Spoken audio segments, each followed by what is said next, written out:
Hey y'all, welcome.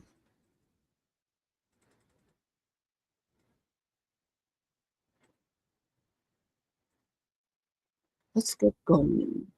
Type a one in the chat if you can hear me. Shout out to my replay crew first and foremost. Let's go.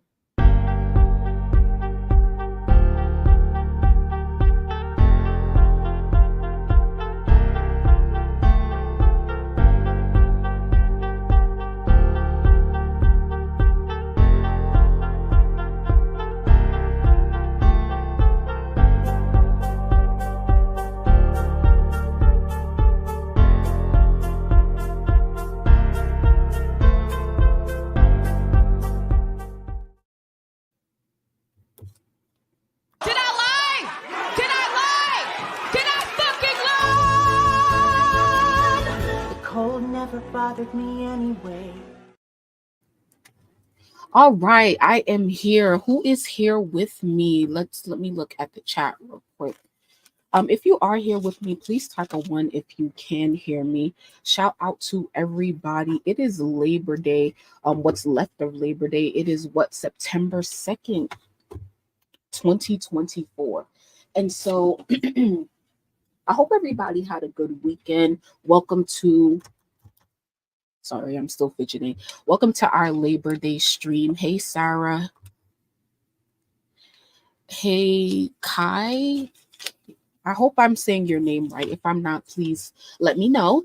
Okay, so yeah, like welcome to the channel, guys. If you haven't already, please like the video. Make sure that you guys are subscribed with all notifications on, okay? So like what was I gonna say? Bear with me because I'm a little bit lifted right now. Okay, Kai, once again, I hope I said it right, period. Thank you very much. Hey, Latrice, hope you had a great day. Oh my God. Where did my stress ball go? I just dropped my stress ball, y'all. Where did it go?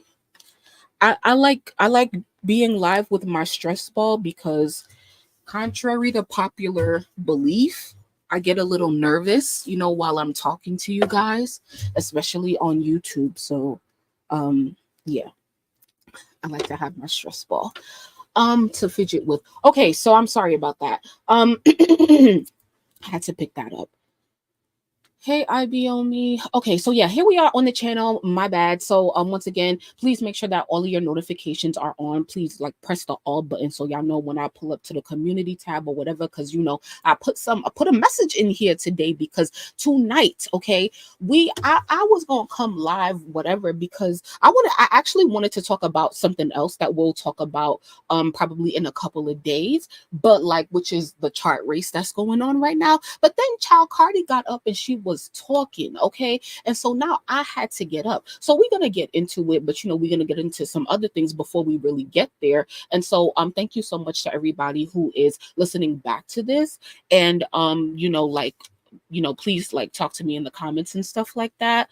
Let me know how you guys are feeling. So please sit back, relax, and like yeah, let's get into some things. So let me share my screen. Okay, bear with me. All right, so have to make sure I'm sharing the correct thing. All right.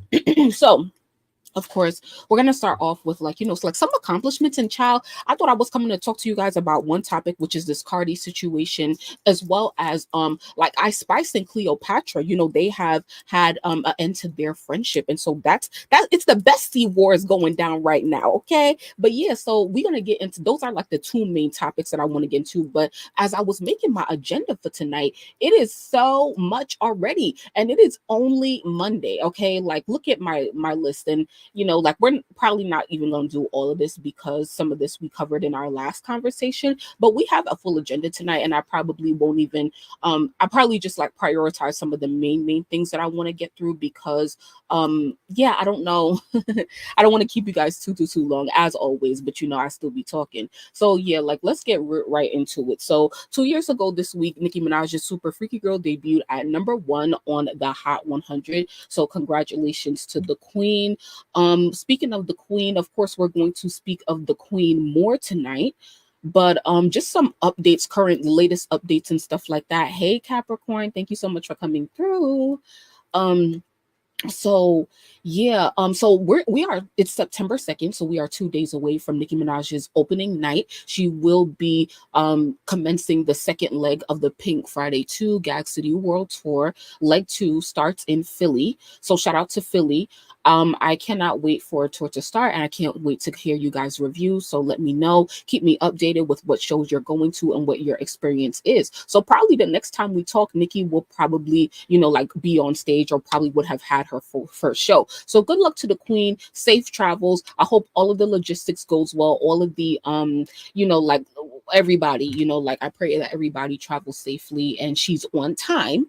Okay, but I don't really care, you know, like because it's like the US and we can chill out and sit, so I really don't care too much. But you know, being on time is still being respectful of others' time, and so that's something that we struggle with a little bit in leg 1.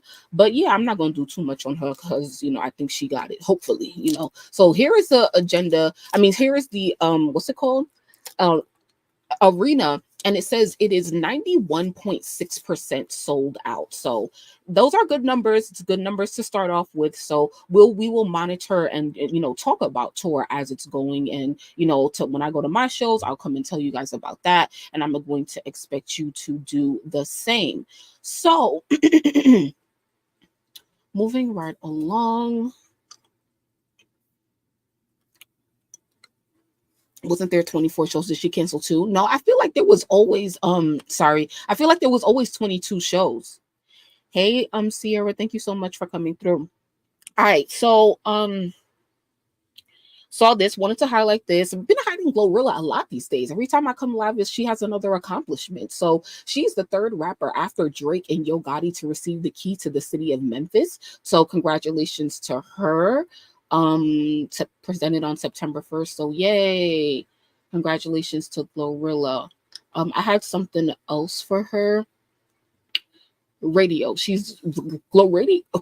What? The GloRadio. I've made up a whole new word. GloRilla is a radio artist. Okay. She has been blowing up the airwaves all summer. And so GloRilla is once again, hold on.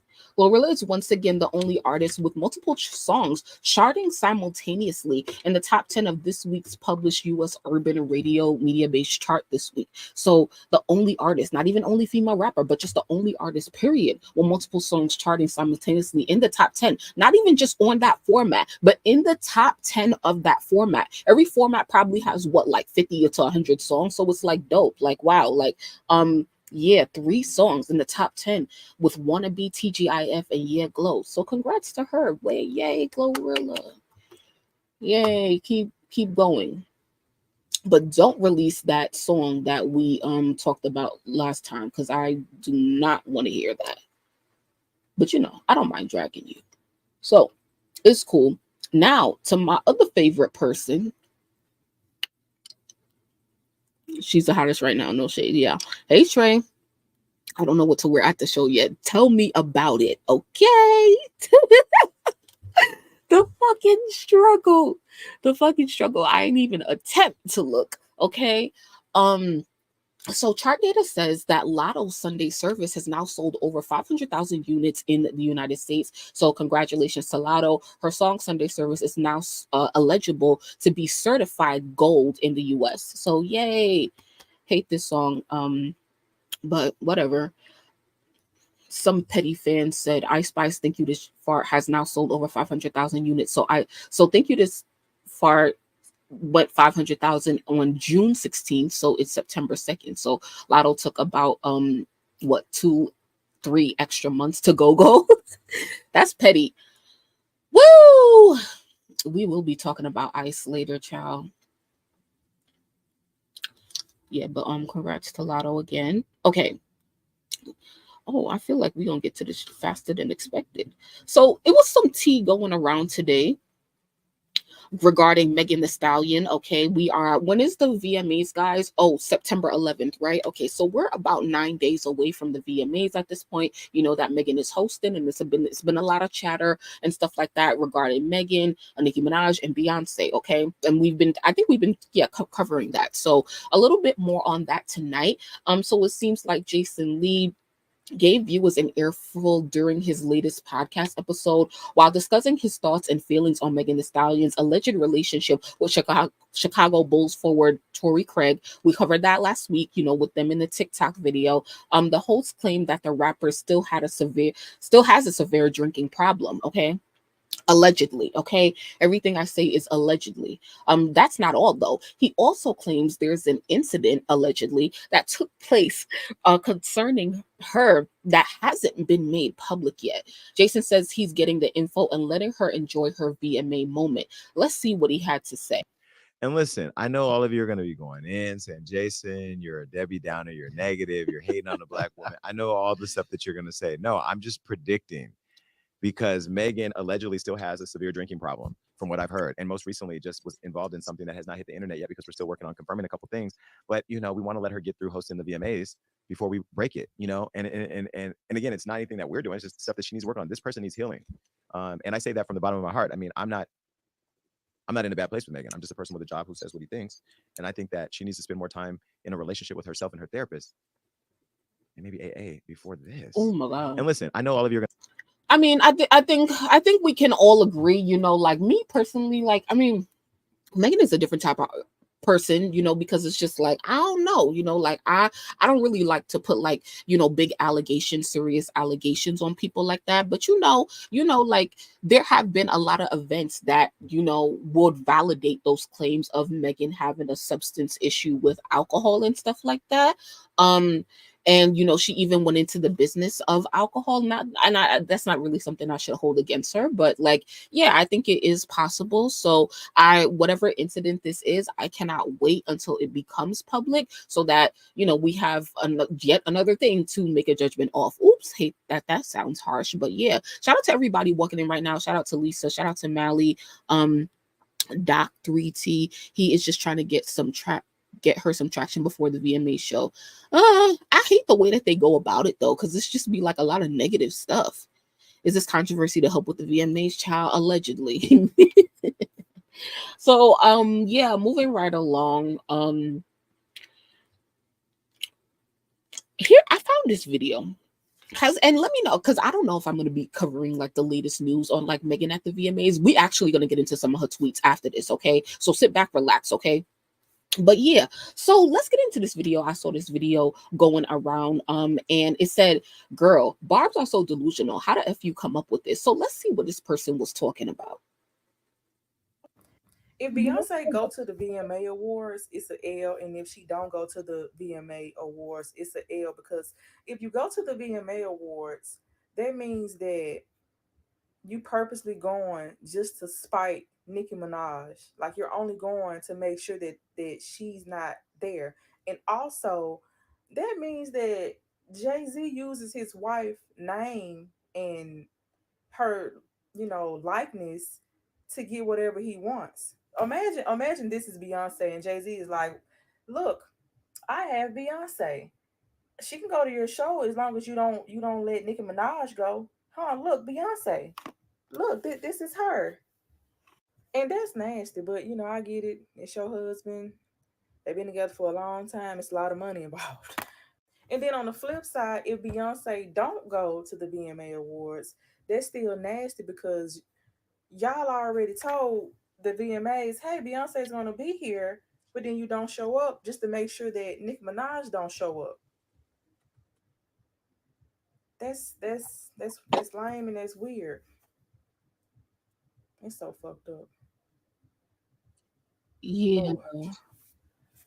Yeah, so like at first, like I don't be feeling these types of conversations because I just hate, like, I hate I'm sorry, I hate conspiracy theories for real. Okay, but it's just like this person, has a point, and that's not even a conspiracy theory. It's just like speculation and what that would mean, and I totally agree with it. Like if Beyonce does go, then it's definitely like a slight to Nicki Minaj, and she follows through on the alleged promises that Rock Nation and Desiree have made to the VMAs, that if Megan can host and Nicki cannot be in attendance, then Beyonce will be in attendance. So if Beyonce does go, it does look like a slight to Nicki, and it also does look like Beyonce literally has no control like over her likeness and anything, because a lot of people use Beyonce as pawns to like show up to award shows like the Grammys and now the VMAs and stuff like that, allegedly. So it's like, damn, like you, one of the most powerful people in the world, like she dead really don't have no power, because she's, like that always being used for somebody else's agenda. And that's actually such a sad predicament to be in, because like that's not freedom anyway. And so yeah, so that's if she do show up. Now if she don't show up, then what, she breaks the alleged promise to the VMAs, and what else I forgot, but it really don't matter for real. And I feel like, okay, so I sent this to somebody else or whatever, and I was saying to somebody like, yo, if okay, so if Beyonce do show up to the VMAs, right, if she do show up, I need everybody to stop being fake. Everybody in the industry be saying, oh, the industry fake, the industry fake, the industry fake.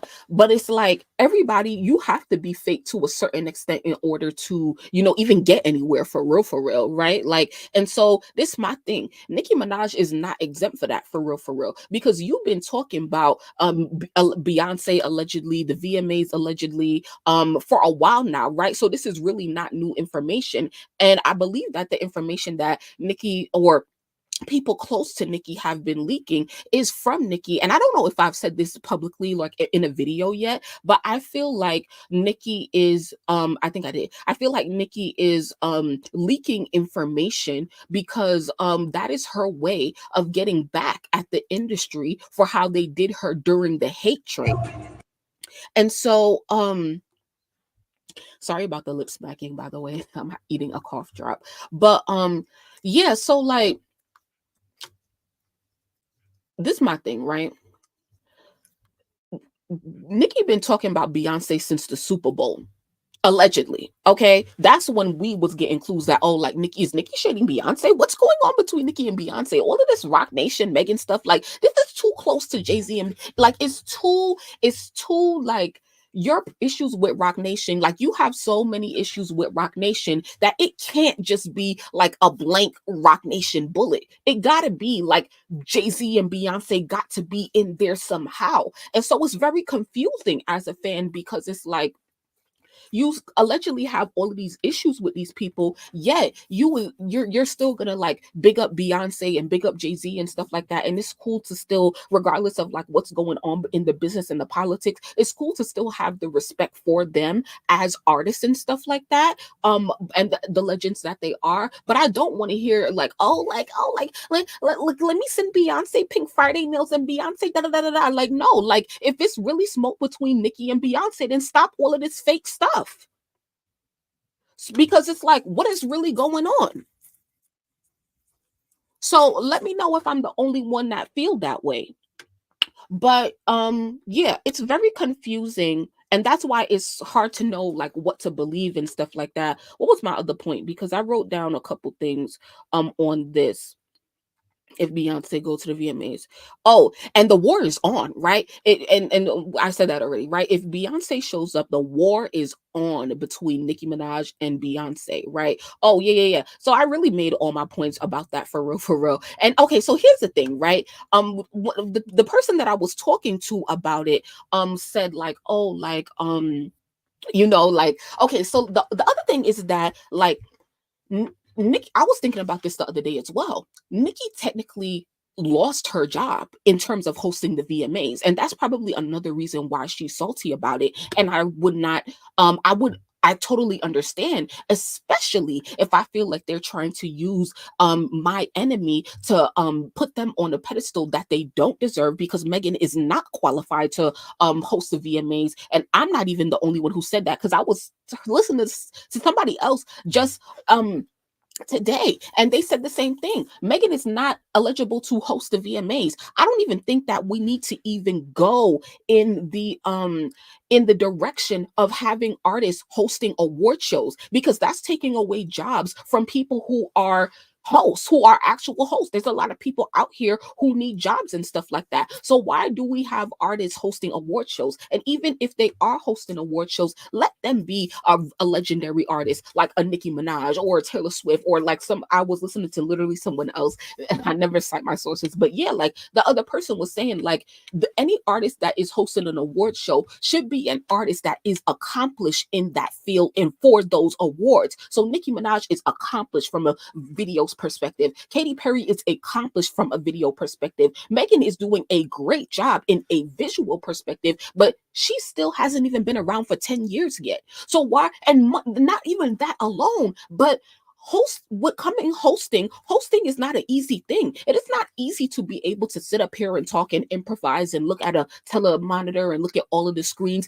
That is no easy job, and it's definitely not an easy job on the scale of the VMAs, because this is live television in front of millions of people, and you do not want to make a mistake. I can make a mistake right now, and it's only 19 of you guys here, but I cannot make that same mistake in front of 5 million people watching. We saw Sweetie host, I think, one of the red carpets on the VMAs with somebody else, and she was absolutely terrible. So Megan has no experience hosting anything. If you are going to be considered to host an award show, you need to have some sort of experience hosting on some type of platform. And Megan Thee Stallion has, to me, in my opinion, I have never seen Megan host anything. Please let me know if I am wrong. Okay. So that, all of that being said, I understand if like Nicki being salty about that, because it's like, bro, like, but see, here the other thing is, the other person I was talking to was like, well, Beyonce couldn't go to the VMAs last year because Beyonce was on tour. Now, me personally, Nicki is going to be in New York around the VMAs time, and I thought that it would make sense if she would have been hosting or attending, because she's going to be in the city. And so, but like this person was saying, like Beyonce didn't go last year because she was on tour, so Nicki's not going to go this year because she's on tour as well. So we don't actually know if Nicki lost the gig allegedly, or if she can't attend because she is on tour, like she's busy. But now that I'm thinking about it here, talking to you guys, I think that it has to be something of Nicki probably would have done the VMAs if she could have, if they wanted her to do it, because other than if you didn't want it or you didn't care, like, would it be such a big deal? Like, would she be talking to us so much about like what Rock Nation is doing allegedly and what Megan is doing? Like, I don't know. So I'm going to pause here and read some of you guys' comments. I hope y'all like the video too.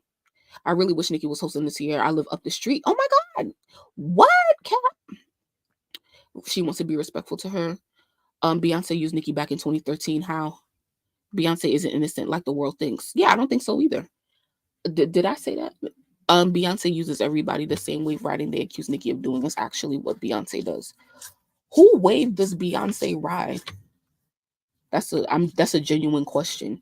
Nicki did a terrible job hosting 23 or whatever she did it last. I'm crying. Someone else said the same thing. And child, do not get, in your panties in a bunch in the comments.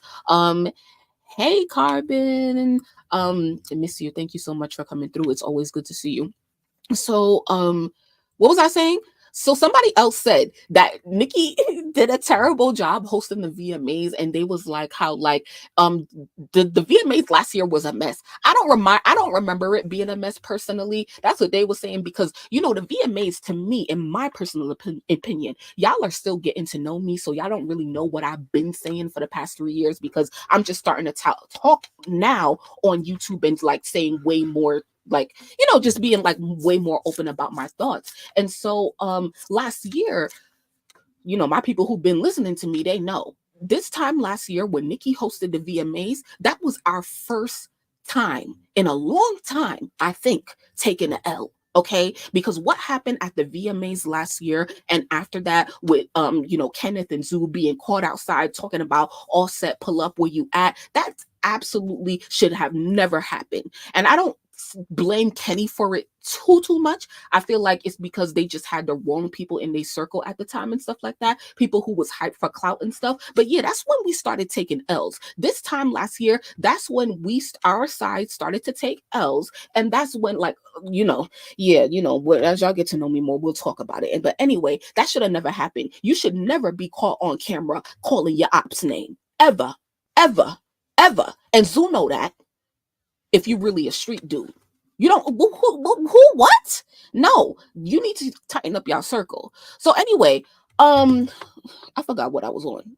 But oh yeah, so then the person was telling me like, oh, Nicki had the goons up in there at backstage at the VMAs. The show was a mess, X, Y, and Z, and the VMAs probably don't even want her back. And I didn't even think about that. And I was like, you know what? Looking at it from that perspective, that is also not far fetched. And so once again, don't get your panties in a bunch. I'm just here speculating. I have no idea. And here's the thing. I told the person that it could be like multiple things can be true in this scenario. It could be a lot of things contributing as to why Nicki is not hosting and why Megan is hosting. So I don't really care. It doesn't really matter. But, we're just here talking about it. Okay. And I talked about it way more than I thought I was. When Nicki hosted the VMA, she did her thing. I agree too. I agree. I think Nicki does a good job hosting. I like when she hosts, but I also feel like maybe it was a mess. I don't know. Like, she allegedly hosted the show in the backseat of a car with her photographer there. They had a blind item about this, and Nicki talked about it when she was hosting. Roc Nation was threatening MTV about this. Yeah. You're right, because this really started last year for real, when Nicki said like they started making calls and stuff. Yeah, you don't like artists hosting at all. They also cut her hosting short and was getting in her ear about what she couldn't say. Yeah, I remember that. I think they should stick to actors and comedians hosting. Yeah, I agree. The artist should be there to be honored. That's what it's about. It's about getting awards. It's about networking. It's about just enjoying the night and stuff like that. Like, I don't really feel like artists should be hosting award shows. Like, other people need jobs. Like, they're trained to do that. The blind item stated MTV didn't want Megan either. Roc Nation got Meg chasing Nicki's stats. It's ridiculous. And that's the thing. It's like, I'm really like, Beyonce's attendance for me, like, and now, like, I'm about to get on Nicki because it's like, Nicki, I wouldn't care this much if you didn't talk about it this much. Because now that I really sit here and put all of these pieces together in my head, now I want to watch the goddamn show. Because you've been talking about it so damn much. Okay? So now I'm planning to not watch the VMAs, but at the end of the day, child, I still need to know what's going on so I could talk about it. So I don't even know what to do. But Nicki, you're making me want to watch the VMAs. Stop fucking talking about it and giving these people attention. Goddamn. All of this fucking promotion. All right, I'm done. Nicki did a good job hosting. I was entertained. I agree. Washed up gangsta. Oh my God. And y'all know the Carters only come to shit if they win. Facts.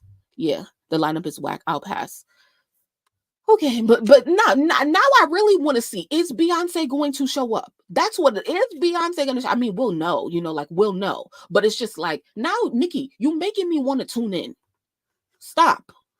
Talk about it. She hyped the damn show up. Yeah, Nicki needs to shut up. Like, please. Like, please.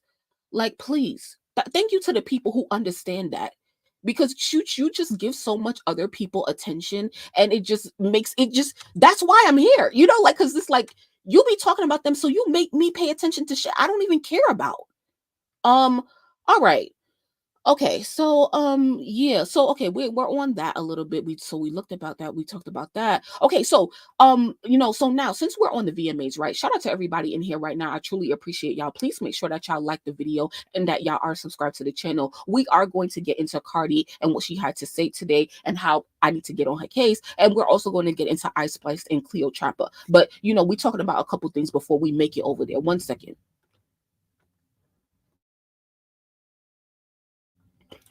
Okay. Yeah, all I hear is the Barb's talking about the VMAs, like and it makes the Barb's more like insufferable and just like like you claim to not care about this stuff, but this is all y'all talk about, you know? So yeah. And the barbs feed into the BS all the time, child. I'm def watching Katie, Chaperone, and Sabrina.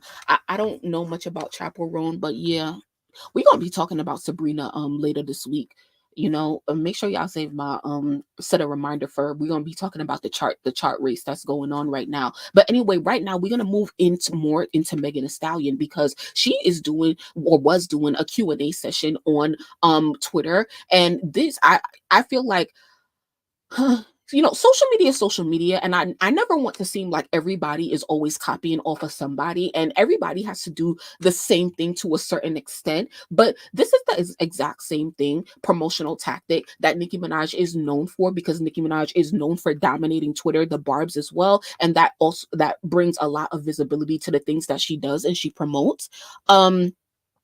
Where did this Beyonce VMA theory come from? Oh, I don't know if you were late, Sarah, but we had watched a TikTok video where this person was saying, like, if Beyonce goes to the VMAs, this is what this means. If she doesn't, this is what this means. So that's why we were just thinking about the possibilities of like Beyonce going, not going, Nicki hosting, not hosting, Meg hosting, not hosting. So yeah, just a bunch of nothing. So it says hotties.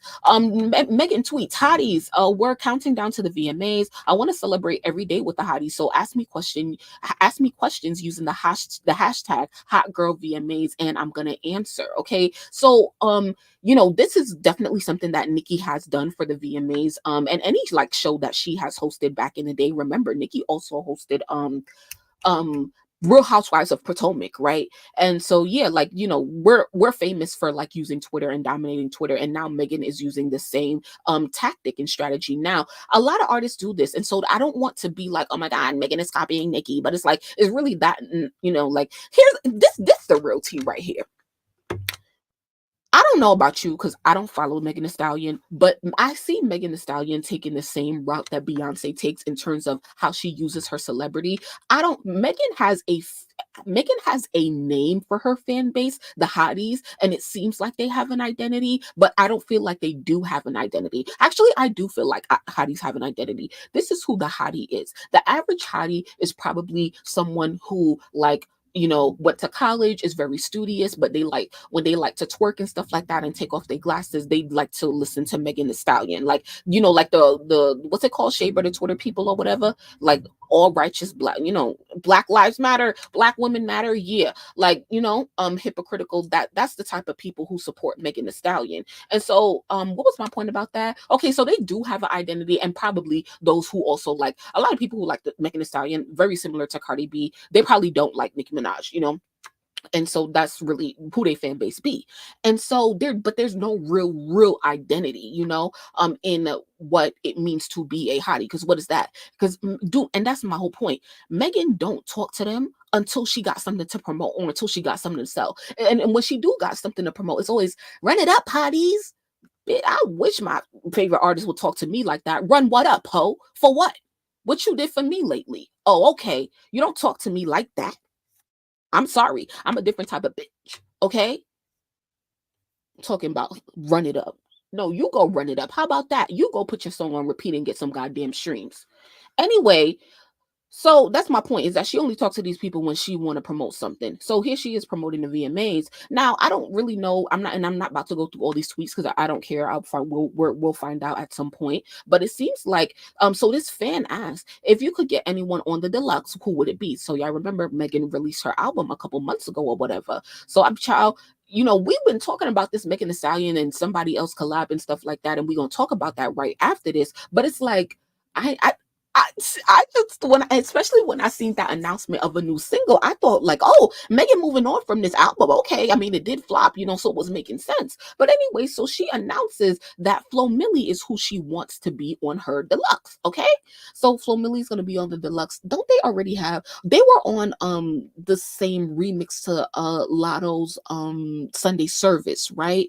What are there other tracks that Flo Milli and Megan have appeared on, or is this going to be their first like exclusive collab with each other? And so, but anyway, so the deluxe is obviously coming, but you know who else got a deluxe coming? Nicki Minaj.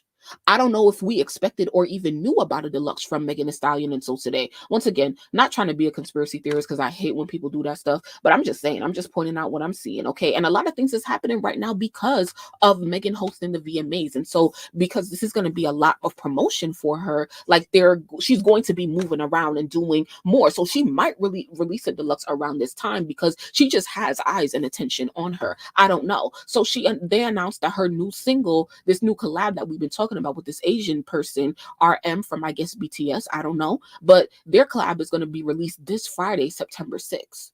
So when y'all think the deluxe is coming then? Now y'all know the next Friday after September 6th, Nicki is dropping the Pink Friday 2 Gag City Deluxe. I mean, I don't even know how, if I know Gag City Reload. I forgot what this shit is. But yeah. Anyway, so just, no, hate to say no one cares, but it is what it is. All right.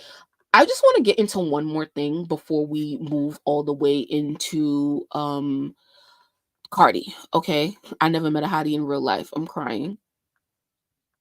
It was a blind item. Right. Oops. Because everyone's fans were Barb's. Facts. The hotties are bored Cardi fans. I'm dead.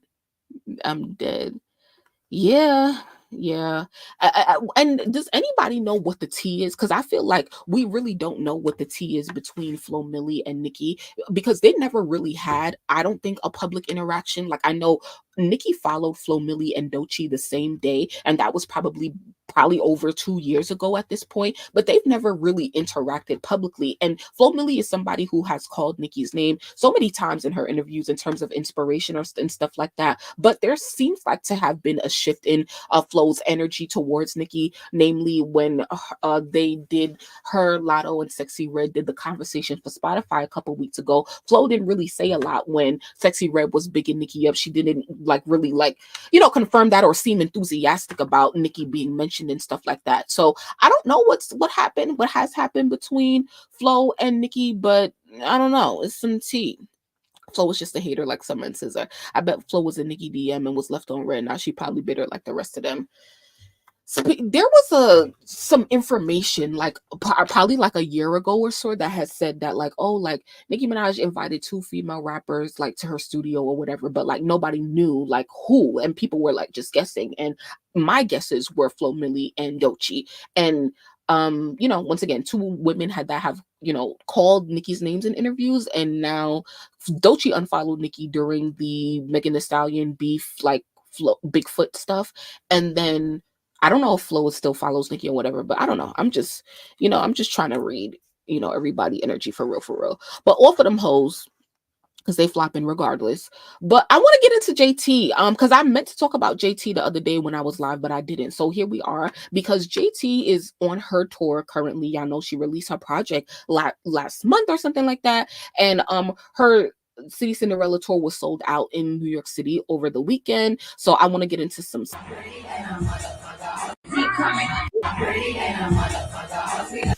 Yeah, so this is what the crowd was giving. Pretty nice.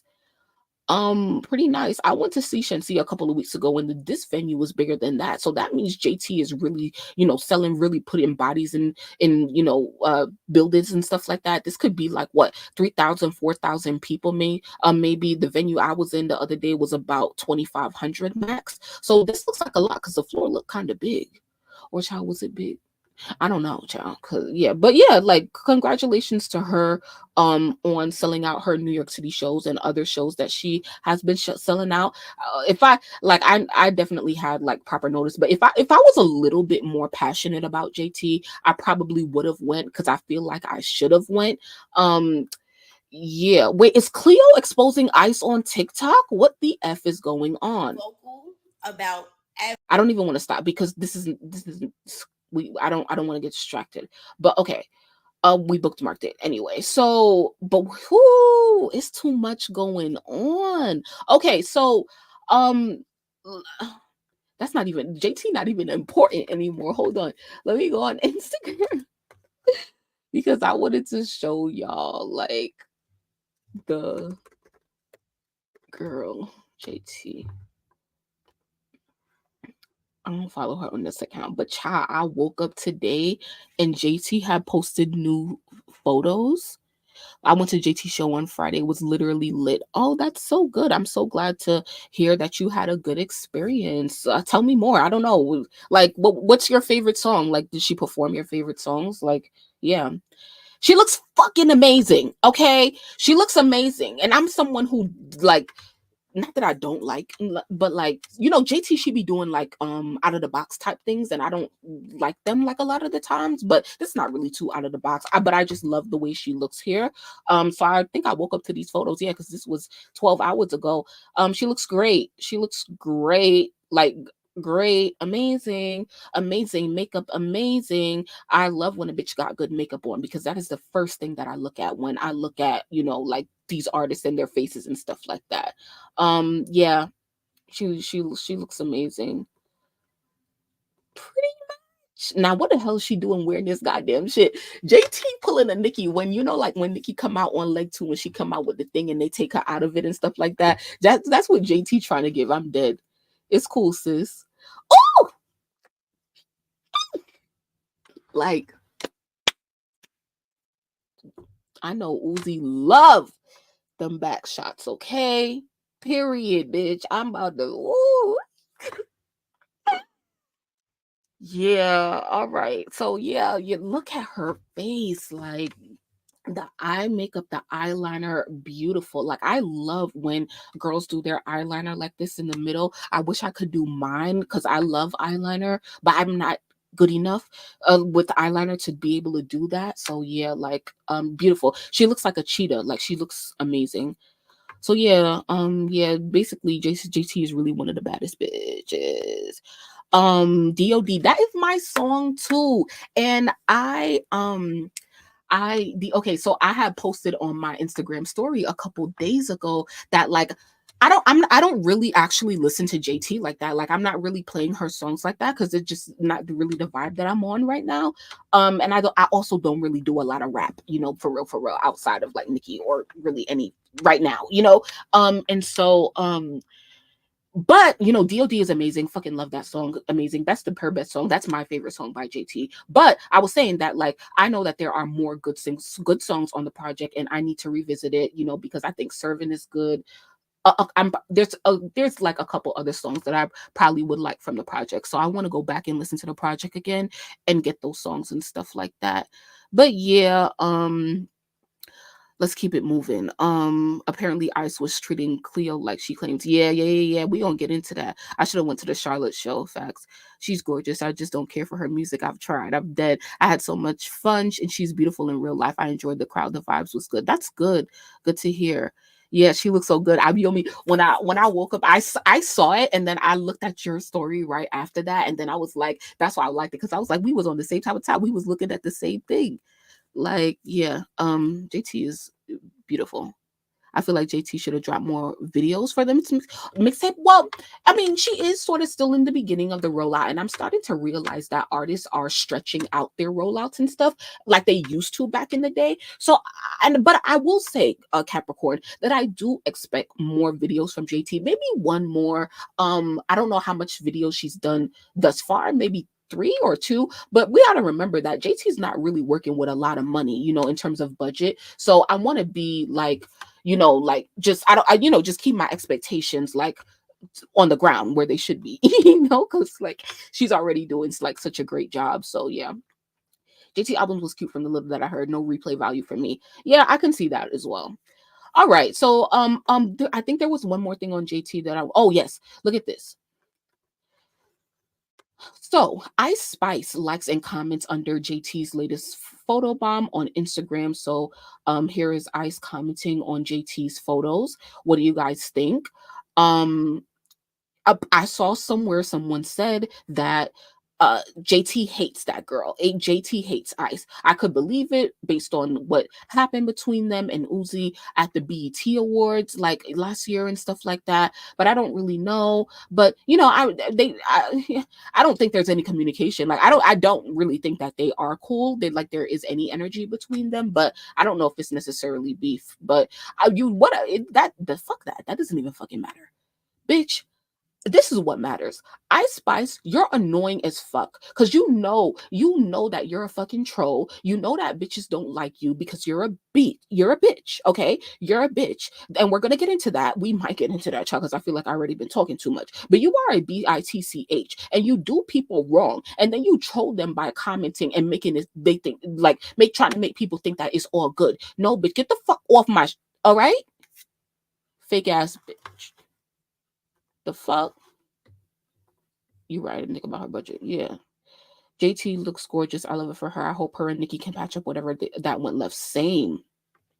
Maybe nothing happened between the two. It appears a lot of bloggers are speculating. Definitely a lot of people are speculating, which is why I keep my speculation to a minimum. And all I simply ask is for someone to show me any proof of JT disrespecting Nicki Minaj. That is the only thing that will make me probably change my opinion. And honestly, I feel like I'm liking JT to the point where I don't. And once again, I'm not sitting up listening to JT's music because I don't truly know if I could truly be a fan of another female rapper. But JT is dead ass mad cool. Like she just seemed like a cool, down to earth bitch. Like, and it's like I would dead hang out with her, you know, like that. When you look at her story and just start following her, like she's just a cool ass bitch that keeps to herself. And I'm the same type of way. So it's just like, should I fuck with this girl for real? For real. No shade. I fuck with her.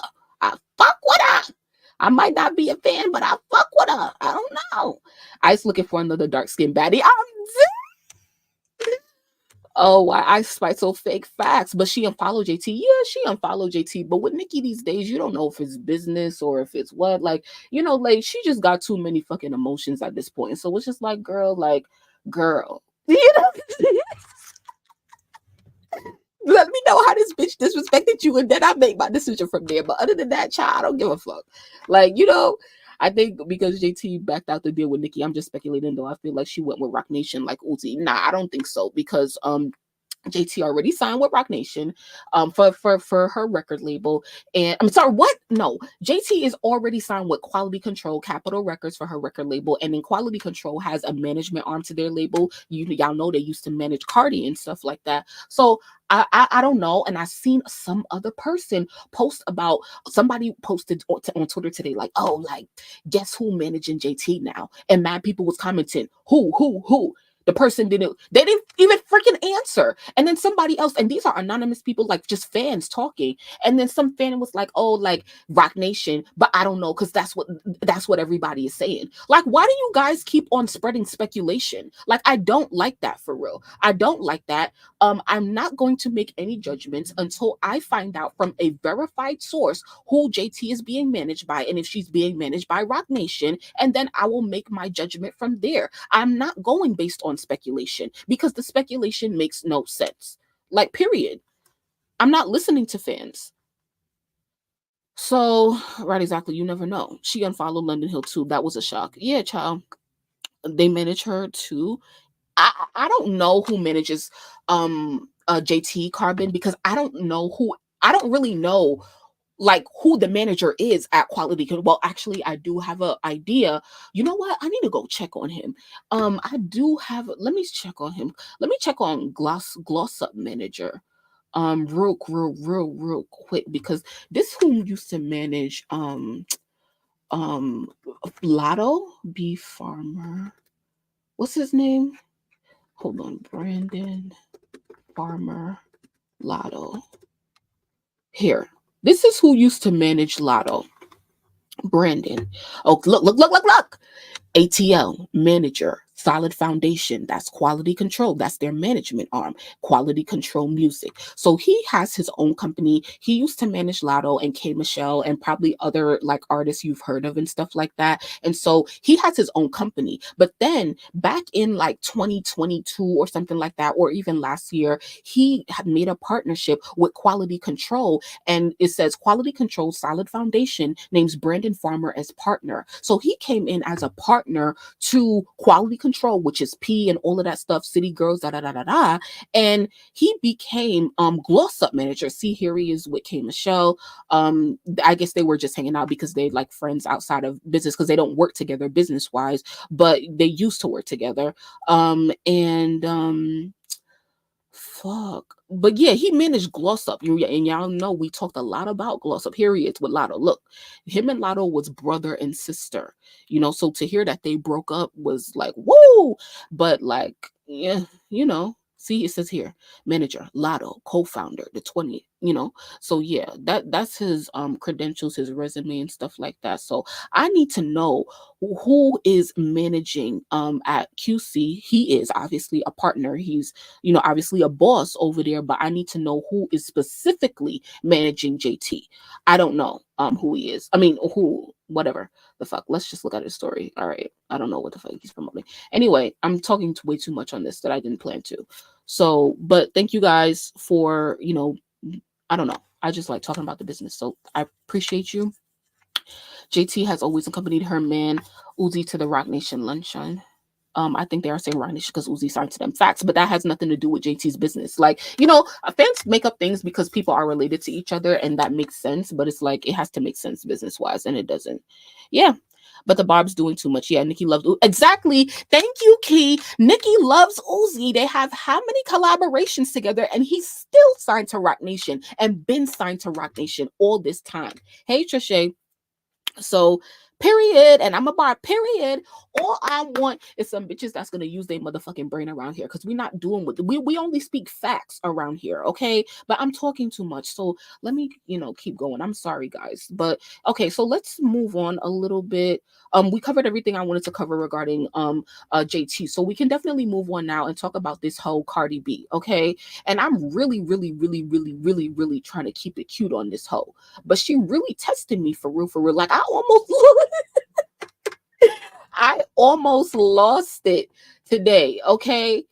Because usually I'm pretty good about not crashing out, but the bitch.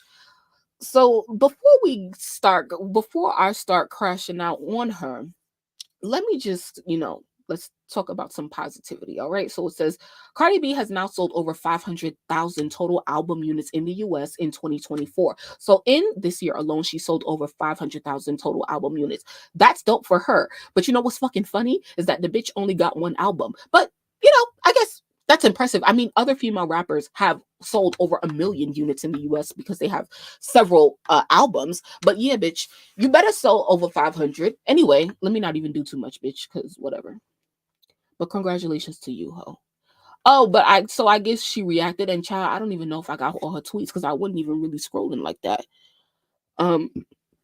So it says Cardi B reacts to invasion of privacy, selling an additional 500K units in the US. I guess she tweeted, album still selling like good quality PUSSY. I hate when like she talks like that, for real, for real. Like everything ain't about PUSSY. Like, oh, you're disgusting. Okay, let me stop playing and drop the second album. Bitch, shut the fuck up. Like, I'm sorry. Like, I didn't even read this shit before. I don't be reading shit. I don't be reading shit at all before I come live. So this be my first reaction or whatever. So let's get to it. So this did a let me pull up her Twitter. Cardi.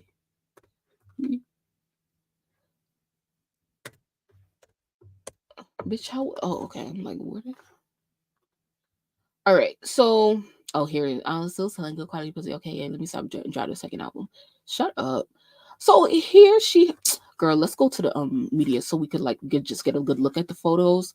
So where are the photos? Oh, she posted it on Instagram. All right, let's go to Instagram. Cardi B. Nope, that's not it. Oh my god, she shadow banned on Instagram because I was trying to get on her Instagram earlier today and I had to type in the whole thing. I don't know why she shadow banned, but good for her.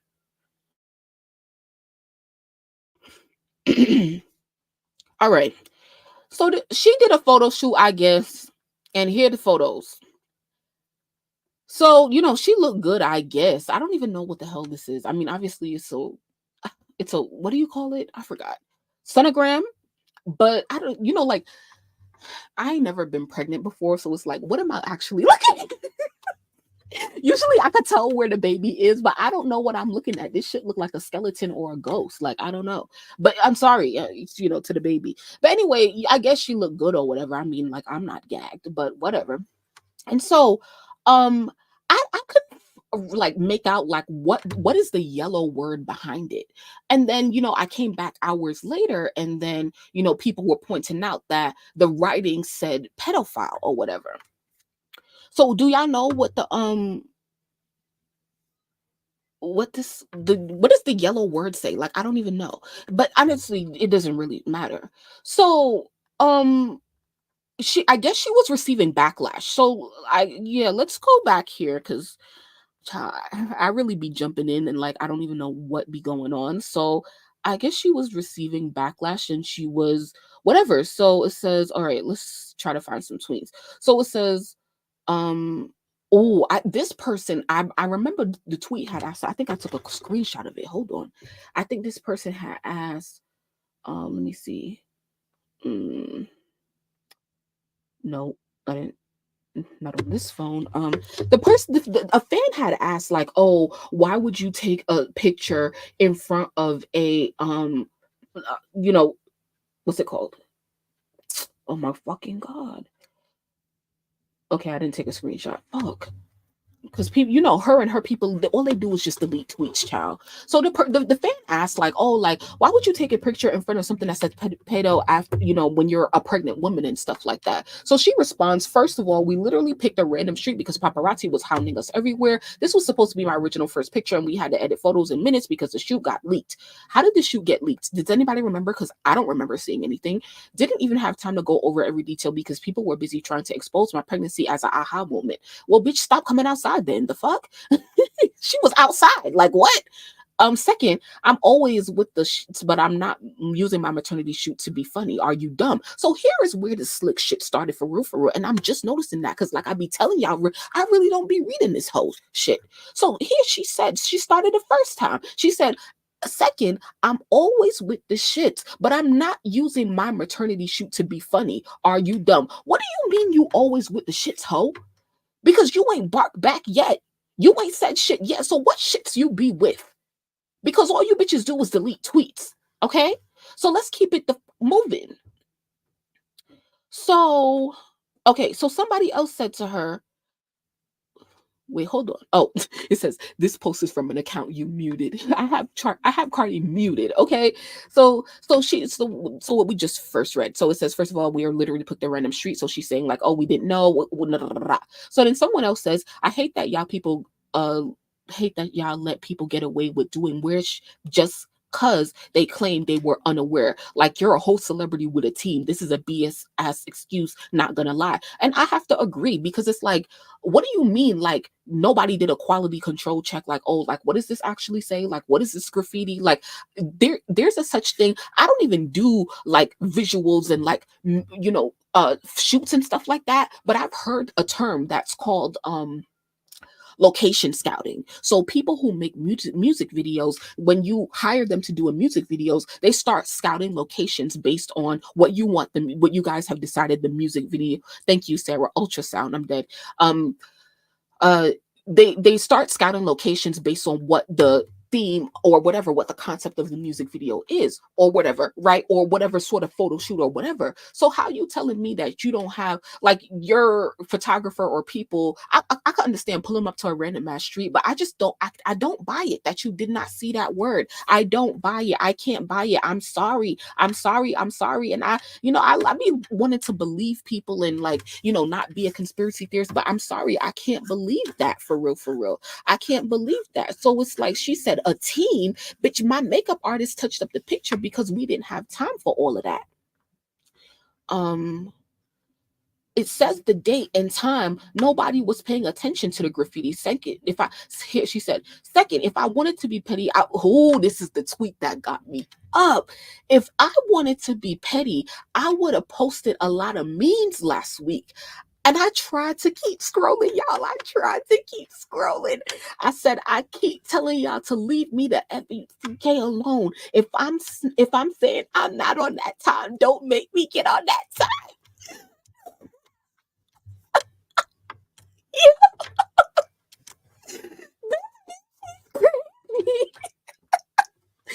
This bitch is crazy. No. She's not crazy. She's funny as fuck. She's funny as fuck. She said, now here's the thing. At first, I was really like believing her and wanting to give her the benefit of the doubt, because it's like, yeah, if I'm saying I'm not on that type of time, if I'm saying like, oh, I'm not ready to get active right now, don't make me get active, because if I really wanted to get active, I would get active like I'm getting active right now. But you know, I was about to let her off the hook, right? Because it's like, oh, okay, bitch, you know, you shouldn't really be, you know, worrying about this shit because bitch, you pregnant and you need to really sit your ass down for real, for real. And I really, regardless of like how much evidence there is out there, once again, I know I don't come off as a nice person, but I really am a nice person and I want to see the best in everybody. So I really hate to believe that Cardi is still trying to latch onto Nicki and use her for clout and promotion and stuff like that, because it's just like, god damn, it's been so long. But it's like, bitch, shit like this, it really be making me think, because I really had to come back and read this shit. I was about to let her off the hook.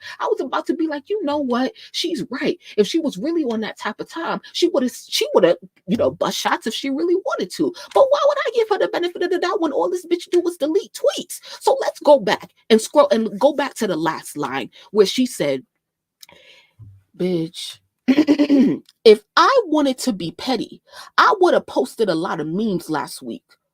I said, bitch, who the fuck is you talking to? No, who the fuck is you talking about? Posting memes. Oh, so what happened last week? Last week, the leaked of what's it called? Kenny interview with the, you know, with law enforcement, you know, the day of the incident with Jennifer all the way back in 1994. And I purposely don't speak on those types of things because that's really not news for real, and it's really not relevant because we're not talking about public figures for real, right? So I don't need you clearly didn't see me talk about that. But it's like, now I gotta talk about it. Not really though. But it's like, I could have posted mad memes. And last week, you know, people were trying to make connections like, oh, this was Cardi doing, because see, the thing is, right, what really locked it in for me last week was the fact that right, like, so some people like kind of like get annoyed when they like talk about, like, when Nicki talks about, like, you know, like the conspiracy theories and like who's out to get her and stuff like that.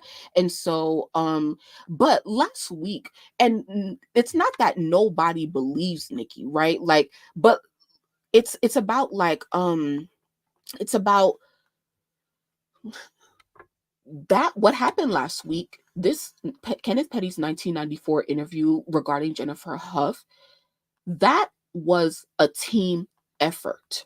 Okay, that was a team effort on multiple sides. Somebody is working with law enforcement because it was put out by Conscious TV, which is another YouTube channel or whatever. I know y'all probably watch them. I don't. Okay. But and when you click on this and you watch the video, let me try to pull it up on Twitter actually. Let's come over here. Actually, let's not do that. Let's come over here to a new tab. Let's see what I can find, because I don't want to play it on YouTube because I don't want that shit in my algorithm. Kenneth Petty, but I need to show you guys. Let's see. Please give me the footage on here. Nobody was in that house. I'm not gonna play it. But what I really want to show you is the watermark, right? The watermark says Conscious TV, which is this YouTube channel that I just showed you. Well, now, why is this important?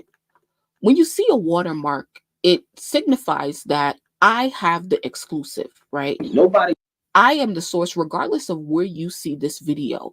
This, like where we're looking at it right now on Twitter, right? But it came from Conscious TV. But we know that they didn't have it. They got it from somewhere, right? They got it from some sort of law enforcement agency or something like that. But what it signifies is that, no, I'm going to slap my logo on this shit because I did the work to get this. Whether I paid for it or I worked, I got this shit. And this is about to be big headline in news. So anybody that posts this or talk to this, they gotta promote me, right?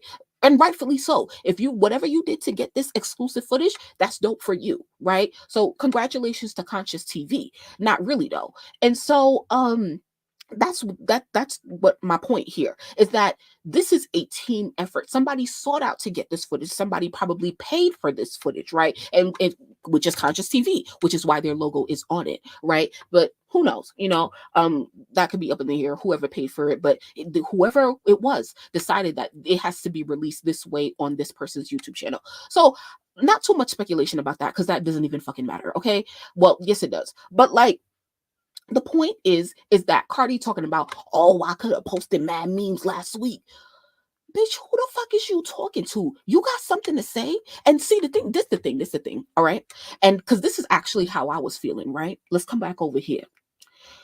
When we see the word pedophile, right, in the background, right? And at first I was like, I'd be the antithesis, and I'd be like, yo, like, us as Barbs and as supporters of Nicki Minaj, we cannot, like, it doesn't make sense to get in a tizzy when at the end of the day, regardless of what happened with Kenneth, he's not considered a pedophile, right? Because they were the same age when it happened. So it's not like he was going for somebody who was underage, right? Or a kid, right? That's what pedophilia is. And so so technically that doesn't apply to Kenny. So nobody who supports Nicki Minaj, like, nobody should be getting in a tizzy about that, because if that's not him, right? Like, that's not what he has on his jacket. So but here's the thing, right? And so and so, like, let me make that clear. I don't necessarily care too much about that. What I really do care about is what Cardi said in the tweet, talking about, if I wanted to be petty, I would have posted a lot of memes last week. So it's like, for me, I don't care about like all of this stuff. My thing is, bitch, what you gotta say? You had something to say last week. Why you didn't say it? Why you threatening? Why you getting up now? Why you need somebody to come get out of your chair? Bitch, do you got something to say? Get the fuck up. Because you was quiet last week. So what you got to say now, sis? I hate when you be acting tough, but you ain't responded to shit yet that Nicki done told you in a motherfucking song. And like y'all said, like y'all be saying, Nicki gonna leave her on red, on dust. She not gonna pay her no attention, as she should not. Okay. And even I could have been wrong, because a couple weeks ago I was speculating that I'm looking at the time, but like, I was speculating that, like, a lot of the female rappers have been dropping projects this year, and Nicki has always had something slick or shady to say regarding their numbers and sales. And so if we see Nicki kind of every week shading like JT, Ice, and Latto, and X, Y, and Z, what do you think she's gonna do for Cardi? What do you think is going to happen when Cardi's first week numbers come out? If she going on station here to say some slick shit about the other girls, or tweet some slick shit, or tweet some Chucky memes, what do you think is going to happen when Cardi first week numbers come out? Because I'm expecting a lot, for real. And I technically wouldn't blame Nicki, because that is the ultimate op, okay? And once again, it is Cardi's job to prove that she can be successful and that she can have another successful album, right? So Cardi do got something to prove. And whether you flop or not, bitch, I will be popping my shit, because y'all thought that I was gonna go somewhere for this bitch? Absolutely not. So I wouldn't even blame Nicki if she want to pop her after Cardi drop. But at the end of the day, with all of this stuff happening, all of these stunts happening, even regarding Meg, of course, stuff might ramp up as Cardi gets closer to her drop date. She literally cannot give Cardi any attention. And I swear to God, this time I want to believe that Nicki learned her lesson after Bigfoot. Giving bitches attention only makes them chart, only makes them more successful. So I could see it going both ways. If Nicki is totally quiet during Cardi, everybody got to follow suit. Okay, everybody has to follow suit, number one. But once again, I won't be mad. Either way, I think, for right now, I think I'm gonna leave it up to Nicki. Do whatever you want to do and stuff like that, because the bitch is the ultimate op. Even though I regard Cardi as if she is DEAD, because I don't give a FUCK about her. But that's how I regard her. I only drag the bitch when she do something, and today is that. So she really getting this attention right now, for real. But I don't care about Cardi like that. I don't care about her or Meg, for real. don't care about them, don't like them. Well, yeah, I don't like them. And me not liking them as artists has nothing to do with Nicki because I didn't like them before, even though I liked some of Cardi's songs like before back in the day or whatever. But like, I don't like these hoes, you know, I'm dead, so I don't give a fuck. But anyway, so yeah, let me see some of what you guys have to say a little bit. She used to never have to do too much for clicks and hype. Um, She's full of publicity. I think her behind the scenes having a hand in all this stuff. She's deranged and obsessed. Yeah, yeah, we're gonna get to some tweets. Hold on. That's why I'm happy Nicki didn't buy. I hope Nicki keeps it mute when it comes to Cardi. Yeah, I do too. She tried it, but like, ooh, like, and usually I'm usually calm and I'm the bigger person, and I'm like, don't react, don't react. But that line in that tweet talking about I could have posted memes last week, bitch, then get up. If you want to get up, get up. Get up. You got something to say, ho? I don't put my hands on people, but ooh, today she could have got it today. Today she really could have got it. Cardi is hoping Nicki gives her some traction. I heard Conscious TV good friends with Messy Ho as well. Oh, I didn't know that. Yep, yep. The accuser's 2 years older than him. That's crazy. That part, plus the time was already done. Yeah, I don't want Nicki to put another project out until the end of the year or not at all. I want Cardi to drop for real. Same. But you know, Cardi ain't dropping no. It's once again, it feel like Cardi is not dropping no time soon because it's dead September already. Like it's technically October, and we only have 2 months left in the year. And she talking about, oh, I want to give my fans a lot of time to pre-order and pre-save. Bitch, it's time. The clock, we are down to the wire. Especially the industry shut down after Thanksgiving. Bitch, we are down to the wire. And you have no release date, no title, no nothing. We are down to the wire. Anyway, so let's move on a bit. 1 second.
Oh my God, I'm so sorry.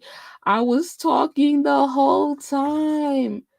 I'm crying. Okay. Woo! I'm so embarrassing. Thank you so much for staying with me though. Especially to the people who's listening back. I'm crying. Carbon said, when is her baby due? I have no idea. I have no idea. I'm sorry about that. Y'all know I was going off. Oh my God. I'm sorry. I'm dead. I was literally going off. Okay, but what I was doing was just reading these tweets. I'm dead. Oh my God. Thank you. Thank y'all for being. Wait, I went out again? Hold on. I should be good. Um, y'all can hear me, right? I think so.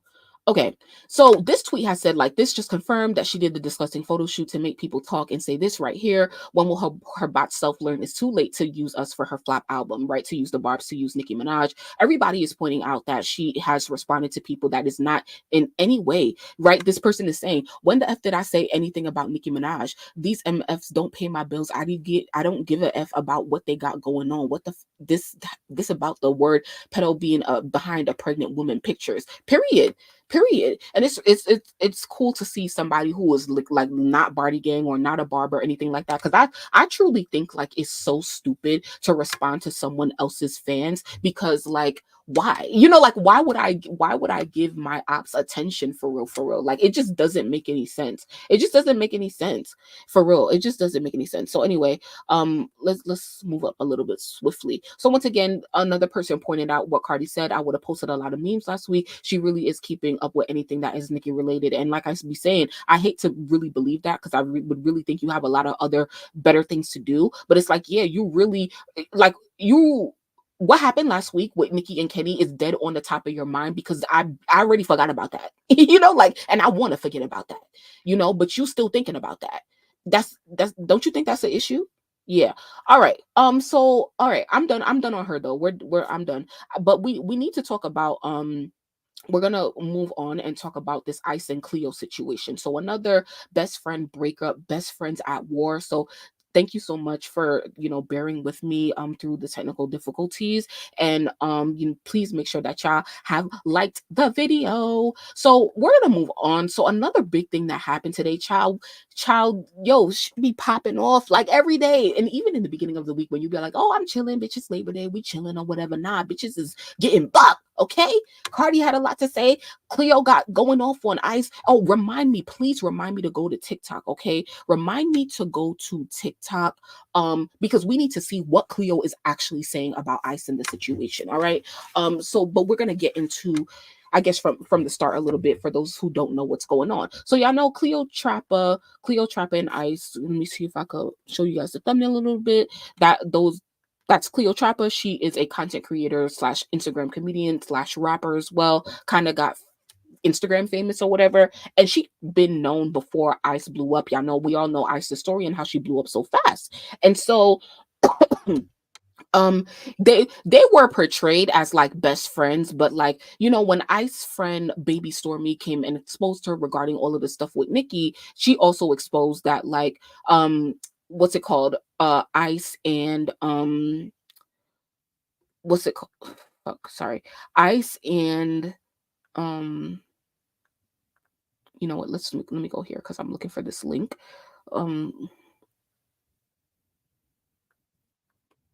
Here. So Baby Stormy, this is Baby Stormy's tweets from the time when she was exposing Ice for all of this stuff. And she has said, this is Cleo, the girl she chose to be her best friend to the public, when in reality, it was me behind the scenes. And obviously that's kind of confirmed now, because Baby Stormy has exposed so much of Ice. And yeah, and so like, and now Ice ain't friends with either of them, but still, like, let's be for real with where the source of the info is coming from. So it says Cleo and her are not really best friends. Isis has always hated Cleo. Now I don't know about that, okay, but it probably could be true. But she said, but she used her so she could appear closer to blackness. She also lied about being Nigerian. She stole that from me.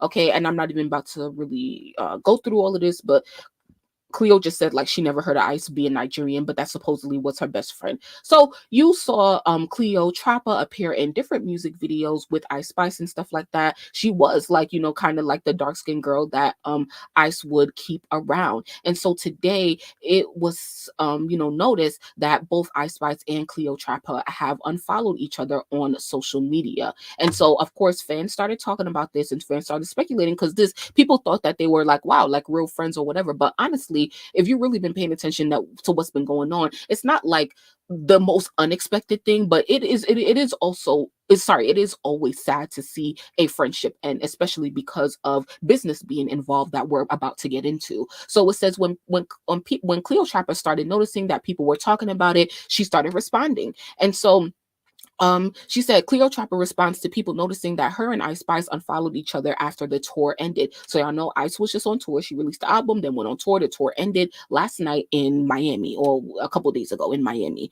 And so it says, here Cleotrapa starts tweeting and addressing it. She says, y'all thinking I got paid is hilarious. I was played, betrayed, and unpaid. So she said all of that. Now let me see. Oh, here it is. Let's come right here.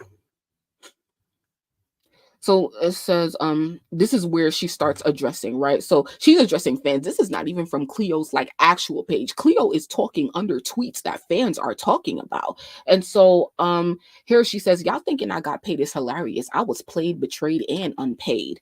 Then she follows up and says, like, you know, just to clarify that I never had a problem with not being paid, by the way. I knew I wasn't getting paid. I just want everyone to stop thinking I was paid because I wasn't. I'm not mad at it and stuff like that. And like, you know, just like in entertainment and stuff, like, you know, a visibility is sometimes a payment for whatever. But you know, I definitely think that Cleotrapa could have been paid like a little something, but goddamn, like, I guess. And that's the theme with Ice, right? Not paying people or whatever. So let's keep going. So here here is some audio that I had never heard. Here's some audio that I had never heard until today.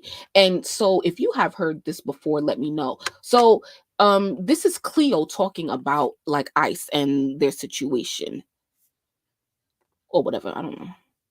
I only been around Lola like Oh, okay. So I forgot what had happened, but there was a time where I think it was the text messages that Baby Stormy leaked. Ice talking about Cleo, talking about how like Cleo be around people like Lola Brooke, Maya the Don, and a couple other like female rappers, like, and how like they're basically like they be trying to portray like the female rap unity, but they're not really friends. Like Cleo don't really like them girls, but she be around them. I think that's what Ice was telling Baby Stormy about Cleo, and Baby Stormy exposed that. Okay, and so Cleo obviously didn't know that Ice was talking about her behind her back to her other friend. I don't know. So let's hear more of what Cleo had to say. Just wanted to give some background information. Okay, 3 times. so Cleo is saying, I only been around Lola Brooke like 3 times. And the couple times that I've been around Lola Brooke, Ice didn't know about that. So what the fuck she know? But I thought, never mind. Like, I don't, and the 2-3 times that I've been around her, it's not even like I told Ice. So I don't even know where the fuck she got that from. That's what I'm trying to say. If anything, Ice is the one that be around Lola and got to pretend to be cool with her. Y'all the one that be going to the same award shows and you probably got to pretend to be cool with her. But me, I don't even be around that girl that much. Like, what? That's why I was even more confused. Like, Anyways, when we was having that conversation that we had around the time that I have to agree with Cleo on that point because we all see it, right? Cleo is not a mainstream girl. She's not a signed artist. So yeah, she might be around people like Maya Don and Lola Brooke, like when they hanging out in the studio or at other low-key events like in New York City or whatever. But you've never seen Cleo at an award show. You see Ice at award shows, Lola Brooke at award shows, and sometimes even Maya Don at award shows because they have a little bit more of a name in the business. We know, we talk about them We don't, right? But like, you know, if we were to talk about somebody, like they have more steam to their name than Cleo does, right? So obviously those are girls. Like Lola is also signed, so yeah, she gonna get them opportunities to be at award shows. So Ice, what you talking about? I be up in these bitches' face when you actually be up in these bitches' faces, because y'all all signed, y'all all be at the same award shows, y'all be performing at the same award shows. So what are you actually talking about right now? It don't make no sense. I agree with Cleo on that. And Ice, we all know that you're a mean girl. Like you don't fuck with no female rappers. So you're just come on. That the message came out and I felt like she didn't promote my song and shit. Everybody's like, oh, she did a video with you. She did a TikTok with you. What else do you want? What else do you want? I had to pull teeth for that TikTok. Let me tell you how that TikTok went. So I said, so y'all remember the TikTok? Let me tell you. Let me show it to you real quick. This is the TikTok that Cleo was talking about, because Cleo had a song and Ice wasn't promoting it or whatever. But here they are together, right? She's a tweet, she's a loser. So that's Cleo's song that came out earlier this year, and they appeared in this TikTok video together promoting this song, and this was on Cleo's socials, okay? But you've never really saw, you've seen, like I said, I started off saying you've seen Cleo and Ice Spice's music videos and stuff like that, but you've never seen the like Ice in Cleo stuff, right? This is the one time that they did a promo video together, and Cleo is saying that I had to ask her so many times. I had to beg this bitch. I had to pull strings for that. But I thought we was friends. I thought we supported each other. But I had to do so much to get you to do one thing. All right, let's keep going. That I wasn't gonna go to Miami unless, because she told me to come to her music video. This is her inviting me to a third music video. I never got to have her inside my music video. So Cleo is talking about, so thank you you ain't even that far. That music video was filmed in Miami. And so Ice was telling Cleo, come to Miami to shoot the music video X, Y, and Z. But Cleo was like, yo, I've been in 3 of your music videos already. You haven't been in none of my music videos. You've never really helped me like promote my music and stuff like that. So unless like you got to give me this TikTok, you got to help me out. If you want me to do you another favor and be, you know, that black friend that you got around, yeah, I'm gonna need something, you know? So that's what Cleo was asking for. Gave me the runaround. I felt like it was the runaround. She said that I should hit up her manager and all this other shit. This is just so y'all know, we're not like, you feel me? Does anybody know when this audio was? This gotta be sometime today. Like, when did Cleo say this? Because this is very, you know, opportunistic that it comes out today. I've already said that me and her is not best friends. I already cleared that up. People don't want to believe that for some weird reason, so they still. I don't quite recall Cleo saying that her and Spice was not best friends, but I don't know. It doesn't really matter. Push that narrative. But I've already said that we're not best friends, because if we're best friends, why the fuck do I have to go through your manager and do all of? Okay, so see, this is where you don't be on the same page with your friend, because clearly it sounds like you thought you was best friends. You, Cleo, thought you was best friends, but you didn't.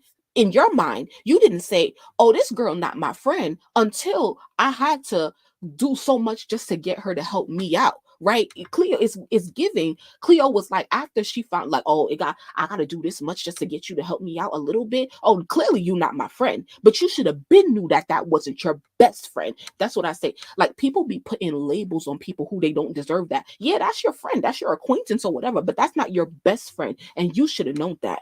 You should have known that way before this. But come on, you know, we ride. Let's go.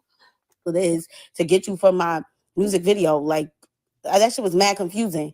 So yeah, fast forward now. I'm like, I'm not gonna. I didn't even say I'm not. I said I'm gonna come to the video if you do a TikTok with me for Rockstar, because you never even came to the music video, bitch. Like, that's how I told her. Like, you didn't even come to the music video. And the music video. While she was filming that music video, she was also filming the show in the Impact New York, because we saw that on the show. And but honestly, like, I've said it in the past, you know, because this is a reoccurring conversation between Cleo and Ice, but there's just certain things, like, I don't know, a music video I wouldn't really expect Ice to be in, because she's such a big star. And you know, it's definitely would be some sort of a stimulus a package for Cleo, and a deserved one because the girl is talented. But I just never saw that happening. Plus, like Cleo, she's a small artist. Like she really like she got management, but like I don't really feel like she got a lot. And I think she do got a distribution deal, but I don't feel like Cleo has enough infrastructure in a team or enough budget in order to like have the proper protocols and safety protection for ICE. You know, like you need extra security at a shoot like that if you're going to have Ice Spice on set, right? Ice Spice is used to a certain sort of like, you know, caliber of stuff. Not saying that you can still do your friend a favor, but what I'm saying is that like for safety purposes, for safety purposes, I'm not sure if Cleo could really accommodate Ice in the way that she needs to be accommodated, even though they're friends. But I'm not gonna let that be an excuse either, for real, for real. But that's just kind of like my thinking a little bit. So you owe me that TikTok. And even the song Rockstar, Ice ain't never like nothing, comment, share, nothing that had to do with that song. Nothing. But when I pulled up, she was like, oh, wait, not when I pulled up. Oh yeah, but when I pulled up, she knew the words to the song, and that shocked me because she never liked or nothing when I was promoting that song. And when I brought the song up, she's just like, "Oh, that song." She's like, "Oh, that song. You've been promoting the fuck out of that song," and I'm just like, yeah. So like that's interesting, right? How like that's how you know that like whether you got people who F with you or not. When you think nobody watching, they watching. Everybody watching. We always watching each other, right? So it's like she's saying, I'm surprised Ice knew the song. You ain't never liked it. You ain't never commented on it, but you know my music. And you supposed to be my best friend? Yeah, you act like you're not watching, but you watching. Oh, okay. Interesting. Ice. what you mean you don't want me to post the video until my song drop? So they got the TikTok video, they filmed the video, and then Ice tells her, oh, but you can't post it until my song drops. When the whole point of recording the video was for Cleo's song that was already out at the time, but you can't drop it yet. What? That shit threw me the fuck off because my song dropped a week before your song dropped. So why would you hold on to my promo video? Why would you want me to hold on to my promo video until your song drops so that my promo video would be paid dust? It's going to be, niggas will probably take my song off of it and put your song. And you know that's how fans are. Fans will put any audio over any sort of video. Fans could get some video and put whatever they want over it, right? And so Cleo was saying, and I agree with her, if my song is already out, I've been begging you for this. Why would I wait until you drop to promote my song? The fans are not going to care. Oh, Ice, oh, I want to slap the out of her. Why would I wait until your song dropped to post my promo video? That don't make any sense. She told me it's because her look, they didn't see that look inside that video. So I'm like, Ice, be for real. Like, what fucking look? You had the same hair and makeup. All you did was change out your swimwear. And mind you, it's not even like you really showed your outfit or nothing. All you did was change out your swimwear and put on a Balenciaga shirt and shorts. You made it seem like you did a whole completely different look, hair, makeup, everything different. Like, no, all you did was change your clothes. Like, and you was barely showing your body in the video. So I was just mad fucking confused. I was so confused. It just sounded like she was trying to sabotage me. I'm like, girl, like, let me put, like, what the fuck? You feel me? So she told me that all of this, because I ended up posting the video. Like, I'm just like, I have to put myself first. Why the fuck would I hold on to my promo video and wait till your song drop? That does not benefit me at all. And she was making it seem like if I was to post the video, it was going to fuck up her rollout. Like, girl, you know this little ass promo video for my song is not fucking up your fucking rollout. So I was just mad confused. And she was telling me, like, basically that's why she didn't like really promote the song or reshare or post anything, because I posted the video that she told me not to post yet. I'm like, I'm not your fucking daughter. What are you talking about?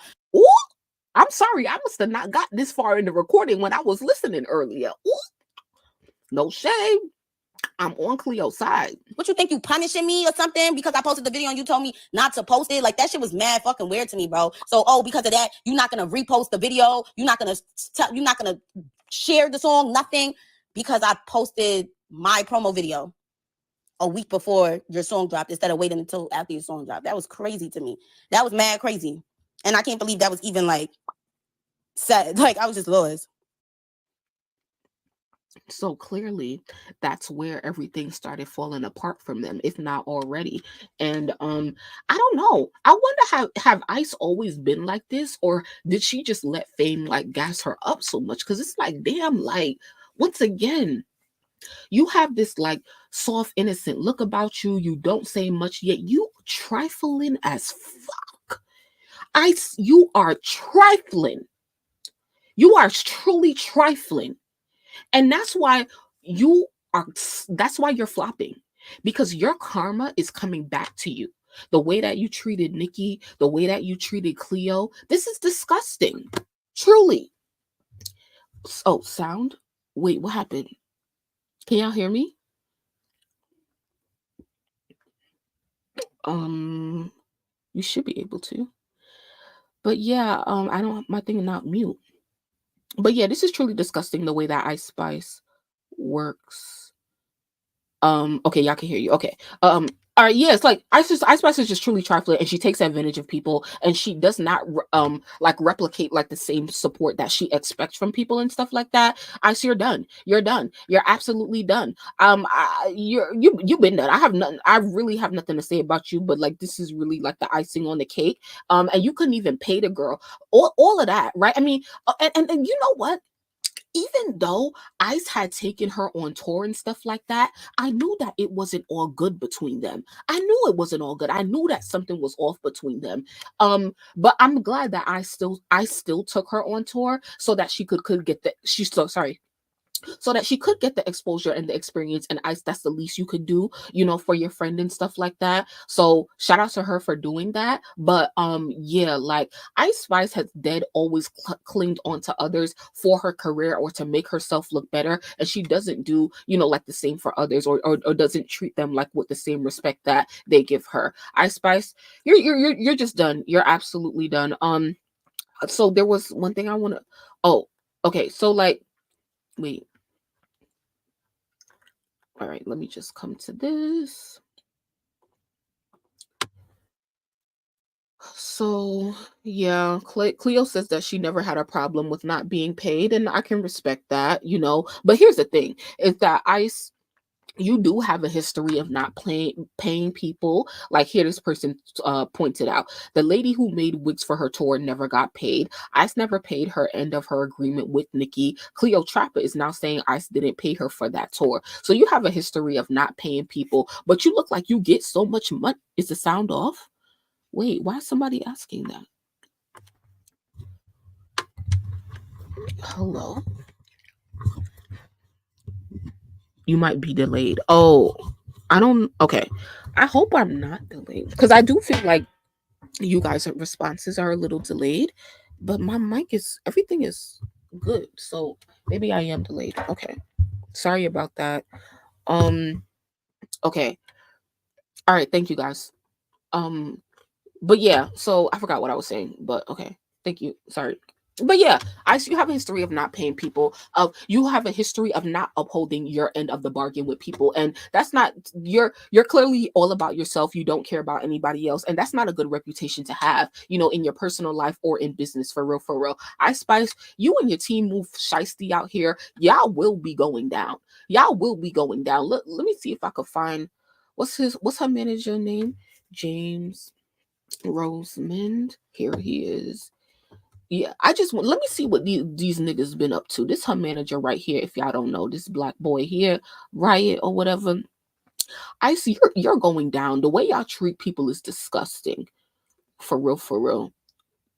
What is this? This looks like Miami. I think did she have an after party in Miami? Yeah, Ice Spice at Live. Yeah, they live at Miami. So I think they had an after party after they wrapped the tour yesterday. But y'all shiesty or whatever. So I think, is there anything else that I have to talk about? There is. I have more things that I want to talk about, but I don't know. But that's really it when it comes to Ice and Cleo. Oh wait, no, we gotta go to TikTok. Let's go to TikTok. Because I don't know what Cleo was just what was she just posted before when I came live? Cleotrapa.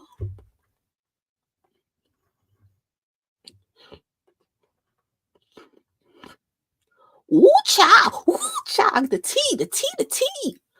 I'm getting hype. We about to get some tea. Okay, let me see. Y'all can hear. Everybody can hear and see. All right, everybody shut up. Yeah, let's go. Let's hear this. It's your girl Cleo.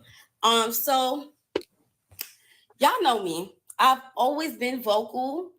Oh my God, this is 9 minutes. How can I speed this up? Oh my God, I cannot sit here for 9 minutes. I mean, I can, but like, let me see. Cleo, I need to be able to speed that up. Cleotrapa, TikTok, and I can speed it up on TikTok. I just don't see the. Okay, that's part 2. Let me bookmark that real quick because on Twitter I could speed it up.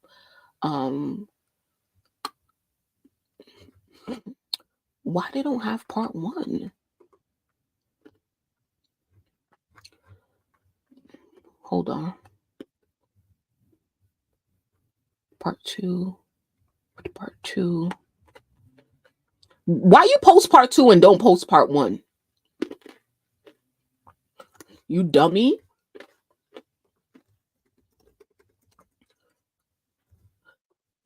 Let's go.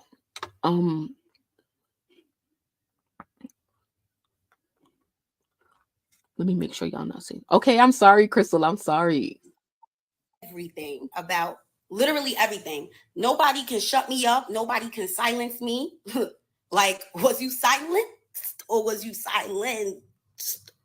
Okay, and nobody's gonna do that to me. This video isn't to bash anyone. This is for me to speak on my experience and what I went through.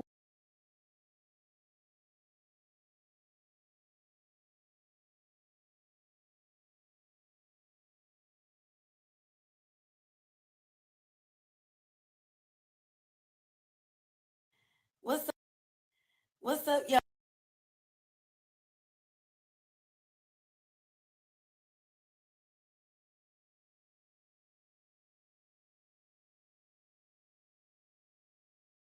It's your girl Cleo. So y'all know me. I've always been vocal about everything, about literally everything. Nobody can shut me up. Sorry, I was on mute the whole time. I was saying F you, Crystal, for telling me to play it when I looked it up on Twitter and then I ended up finding part 1. So F Crystal for telling me to play it. And yeah, I found it on Twitter. So now I'm going to speed it up. Okay, bye. Let's listen. Sorry about that. Nobody can silence me. Like, was you silenced or was you silenced? Okay, and nobody's gonna do that to me. This video isn't to bash anyone. This is for me to speak on my experience and what I went through. And I want my fans to learn from this. My fans, my followers, my supporters, my future fans, followers, supporters. You don't even have to like me. I want y'all to literally take this situation that I'm about to break down to y'all and be inspired by it and understand that no matter what the opportunity. I appreciate her, for all of this fluffy stuff and like but get to the point, sis. Come on. Is nobody should make you feel less than or make you feel like shit because they gave you an opportunity. Period. It does not matter. It does not give a door, an open way for somebody to try to humiliate you or try to make you feel less than. And I feel as though being such a confident Black woman, I'm sorry, I'm as you spoke as a Black woman. I didn't even want to start tearing, okay? Anyways, as a Black woman, a confident one who knows exactly who she is and exactly what she wants in this world, people are so intimidated by it. And it's either you're intimidated and scared of it or you love it and you just love it. You know what I'm saying? Unfortunately, I was around somebody who was clearly intimidated by me, and just who I am as a person. And at first, it might have been something that they liked. But as you can see, I only go up. Ooh, ice. I mean, Cleo is cutting ice where it hurts right now. Oh my God. Do y'all hear this? I want to rewind. And just who I am as a person. And at first, it might have been something that they liked. But as you can see, I only go up. And I could be seen as a threat to somebody who clearly isn't confident. I can fall out with a friend over miscommunications, misunderstandings. That's okay. We can work it out. Honestly, it's not something that is has to end everything. You know what I'm saying? But you actually have one time to show me that you are jealous, intimidated, untrustworthy, fake, disloyal, ingenuine, manipulative. Oh my God. She's going down the list. Oh my God. And it's sad because I hate to see friendships break up. I hate to see any relationship end, but it truly, you can tell that Cleo is truly hurt by what Ice put her through. And she just the exact opposite, where it's like she shows no remorse for real, and she shows no emotion when her brand is not on the line. You know, like she only came out and spoke on those Nicki messages because she was putting out an album. Unless Ice feels like this is going to do damage to her or whatever, or it can help her, she won't address it or take responsibility for it, and that's very unfortunate. So send some, prayers and good thoughts to Cleo. Calculated. And I promise you that will be the last time you ever play with me. Now I will break down how it ended. And for a lot of people that don't know, me and Ice did not grow up together. That is not my childhood friend. I met her 2 years ago. Before she blew up, I was very supportive of her. Before she even blew up, I was somebody that genuinely liked her. I was like, this girl is so cute. I seen her video on my Explore. She didn't even drop her viral song yet. And I was so supportive of her. Now, anyways, I'm just going to tell the story because you guys deserve to know. You guys deserve to know why we are not friends anymore, because a lot of y'all loved us being together. You guys do deserve to know why we're not friends. Y'all do deserve to know who y'all are so obsessed with. Y'all love her so much. Y'all deserve to know who that girl is as an actual human being. As an actual human being. Fuck looks. Fuck looks. Oh my God. Yo, go check the blogs. Is this all over the blogs? Because she is going in. Fuck all of that. As a human being, as your soul. Y'all deserve to know. So the ending of July, I get a call from Ice very early in the morning. Cleo, come on tour with me. I miss you. Come. And I'm just like, girl, I'm not about to come on tour with you and watch you perform all month. Like, I got a nigga. I got stuff that I can be doing. I can be getting money. I have opportunities in New York. I have random. I have things that I need to focus on. So for me to travel all over the United States with you to watch perform kind of crazy. She's like, no, I want you to perform. And I gagged. You want me to perform? She ain't never, ever brought me out on stage. I was like, oh, wait.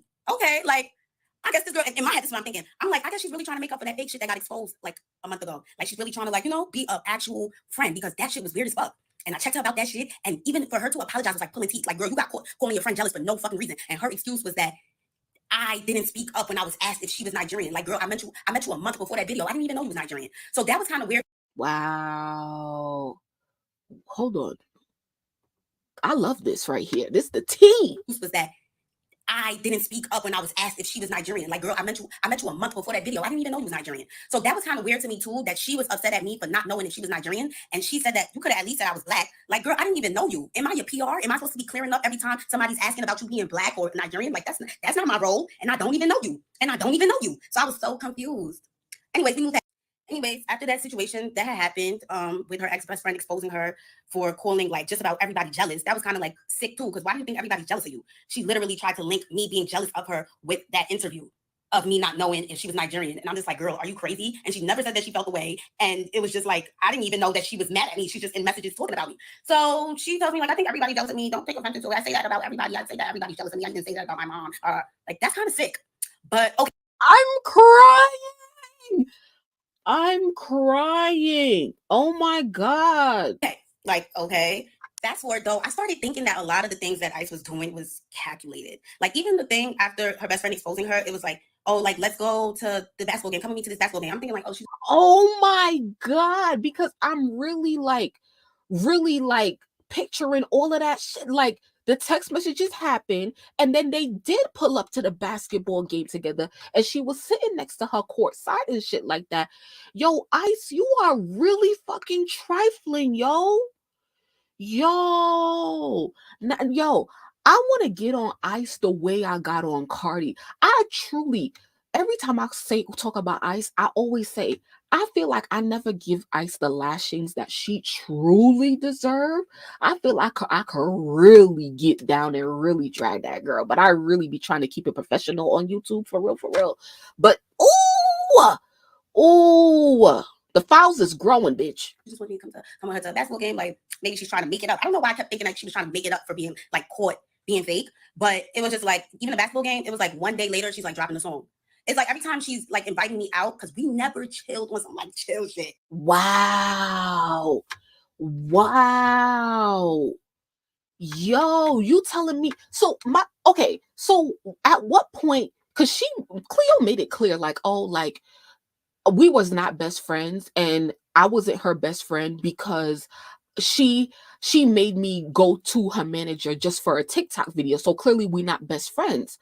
That was way after, like, this was Ice Spice is already Ice Spice. And when she did that interview being asked about Ice Spice, that was more in the beginning of Ice Spice blowing up.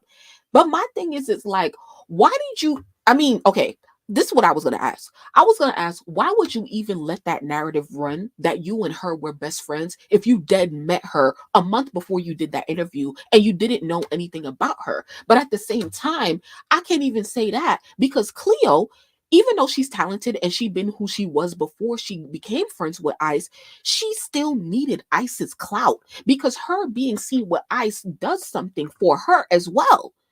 And we can acknowledge that. And I'm sure that she can acknowledge that as well. So that's not really shade or for real. But it's like, okay, so sometimes you do let some stuff slide because you know that being associated or seen with her is beneficial to Ice, but it's also very beneficial to me as well. Bro, like it was never like there's some chill. It was always like in the blogs the next day and the song is dropping too. So it was like, wait, this girl kind of uses me for her rollouts. Wow. Yo, where Nicki at? Because I know she laughing. Wow. So I'm just like, okay. When the tour thing came out, I'm like, oh, she's actually trying to like give me something now. Like, okay. She's trying to make it up. She's trying to work. She's trying to be an actual good friend. I made a flyer announcing that I was going to be coming on tour with her. It did not even get reposted. Wow. And she says she made the flyer, not even Ice or her team. Wow. It didn't even get a comment or a like, and she was tagged in it. Not a comment, a like, a repost. You dumb fool, Ice. Oh, Ice, and you small now, so now I could grab you by your fucking neck and throw you now.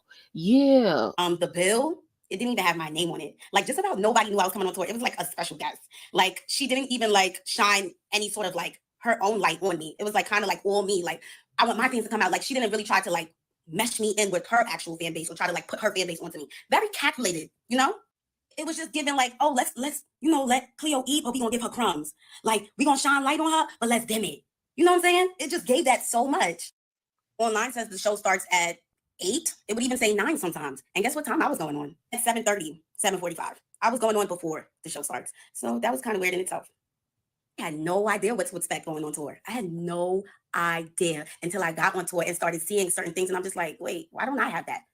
I didn't have a room. I was told I was going to be with her, but I didn't have a room. No room for me backstage at all. I was in her dressing room. I didn't have no writer. I was with her. And before I came on tour, I asked her what were the things that I was going to have to pay for because this is so last minute. Like you're only giving me one day to prepare. Like it's July 30 something and we going on tour August 1st. Like girl, like literally one day. So I'm just like, what do I have to pay for? Nothing. You're going to be with me. You're good. You're going to be with me. So I was like, okay, everything is handled. I'm just going to go. I'm going to make the best out of it. I'm going to make the absolute best out of it. I don't have no dances or nothing. I'm just going to go out there and do what I can do. Wow. Do y'all see this? Yo. Nah, Ice, like, come on. So that's that. Bitch, this is better than Cardi. Fuck Cardi. I be telling y'all, fuck Cardi. I'll tell y'all how the tour went now. Please keep in mind that before I went on tour, I had one day to prepare. One day is crazy. Bitch, somebody hit me up the day of, bitch, you ain't see. Don't hit me up no day of. You want to see me, you better make sure you plan that shit in advance, ho. The fuck, especially if I don't know you, like, ooh, to travel around the country, bitch, I'm a girl. Hair, makeup, hello. You don't even give me no room backstage. You don't give me nothing. Mind you, Cleo actually does have a manager. Those of you who watch the documentary with what's it called? Wendy Williams, right? You remember the dude that was her manager, that was also the jeweler. He is, or was, when I was watching Cleo last year or earlier this year on the Impact New York, he is one of her managers. Willie or somebody who was managing Wendy Williams is managing Cleotrapa, along with this other girl named Alicia, who is known in New York for like doing influencer stuff like that. So she has like 2 managers the last time I checked. So it's like Cleo actually does have a team. So can you, how am I supposed to go on tour without my team? Like no management, like, and I'm sure like Cleo is not a big artist. So it's like the people who work with Cleo, they obviously have other clients and stuff like that, because she don't pay all of their bills, right? She don't pay them probably full time. So it's like you dead need to make arrangements. Like, do she get security? Probably not, because whatever. She probably don't need security, but you like Ice, you didn't tell her anything. You didn't tell her anything, and you didn't give her anything. And the least you could do is that when you give me no notice. And what is she supposed to wear on stage? Yo, Ice Spice is crazy. Now I'm wishing on your downfall. Yeah, now I'm wishing on your downfall because I really be trying to be nice to you. Because see, I always admit that I give Ice, unfortunately, I don't know why I give Ice the light skin privilege, and I don't really go on for her. Even though I do, and I call her out a lot, I feel like I could do it more. But that would just be me just being like downright disrespectful, and that's not what I want. Like, you know, my commentary to be about. But it's like, wow, Ice, like you really actually deserve it. Wow. Okay, let's keep going. We got 9 more minutes. Okay. Thank you so much for being here, y'all. Please make sure you like the video. All day. Everything was a rush, but you know, I'm looking at this like, okay, this is gonna be good for me. And again, I didn't know what to expect. This is my first tour. Like, I wasn't allowed to bring anybody. She said if I brought anybody, I was gonna have to pay for their hotel and transportation. I'm just like, girl, I didn't even have time to prepare for this. Like, I only got 1 day. Like, you feel me? Yeah, I'm definitely not bringing anybody because yeah, I don't have the budget for that. You didn't give me a budget and you're not paying me. So it's like I'm actually losing money. Like, people don't understand. You yes, going on tour for free, it is exposure and stuff like that, but I'm literally losing money because thank you for paying for my travel and maybe for my hotel, but I have to pay for something to eat, right? I have to pay for whatever, like, you know, whatever that comes up when you're traveling. Like, I see you're really trifling for real. The bitch is going into negatives just to get this look for you and help you out, right? Wow. Okay, let's like you it's damn near like me putting everything, like putting my needs to the side to accomplish something. I have things to pay for myself as an independent artist. So of course I'm thinking like of ways to not come too much out of pocket for a tour that doesn't even have me on the bill. Like, I'm not even on the lineup, like, okay. Anyways, let's go into how the tour went. So first couple of days was cute. We went to Philly, and this is when things go left now. She said the first couple of days was cute. We went to Philly, and that's where things go left. Like, I'm sorry. She said the first couple of days, and then the first day she said it went left. Like, I'm dead. Yeah, we're in a hotel room. We're not sure if we're gonna like bring our bags to the venue because I guess like we were gonna come back to the hotel. But she told me, don't leave your bags at the venue. You might need some. Don't leave your bags at the hotel. You might need something in it. And I was like, okay, I'll bring it. Her security, who brings all her bags, she has like 10 bags. He brought my bag, brought the bags down, and now we're at the venue. And I do need something in the suitcase. Like, I had a wardrobe malfunction, like she said I probably would have. That's that. She cursed me, okay? Because now I do have a wardrobe malfunction. So I'm like, oh, how can I get the bag? She's like, tell the security to get it for you. I go to the security. I'm like, can you get my bag out the trunk? Because I have no idea where the trunk is, where the car went. We just came to the venue like, we artists, we working, whatever. He goes, he gets the bag, brings it upstairs. I change, end of the show. I put my bag next to her 10 bags and the big black dresser. And yeah, I'm thinking everything was going to be moved like back into the truck and we could, you know, leave, go back to the hotel. I turned around and my bag is still there. My bag was still there. All her bags was gone. I'm just like, why would somebody just leave my bag? Like, I asked the security, I'm like, can you take my bag? He said, no. I was like, what the fuck? What's going on? He brought all her bags. He's like, okay. I'm like, can I pay somebody to bring my bags down? Because I didn't want to bring the bags down. Why would I want to bring the bags down? I'm just a girl.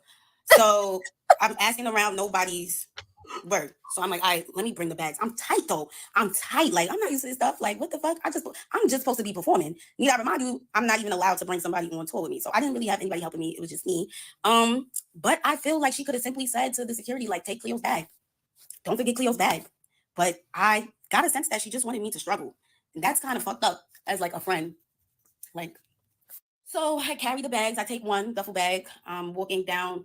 It's pouring outside. I put it in the car. The fans are screaming, Cleo, can we get a picture? Cleo, can we get a picture? As I'm struggling with a bag. And it's like very embarrassing. It's like very embarrassing. Like, never do fans want to take a picture with me while I'm like carrying big ass bags looking like that.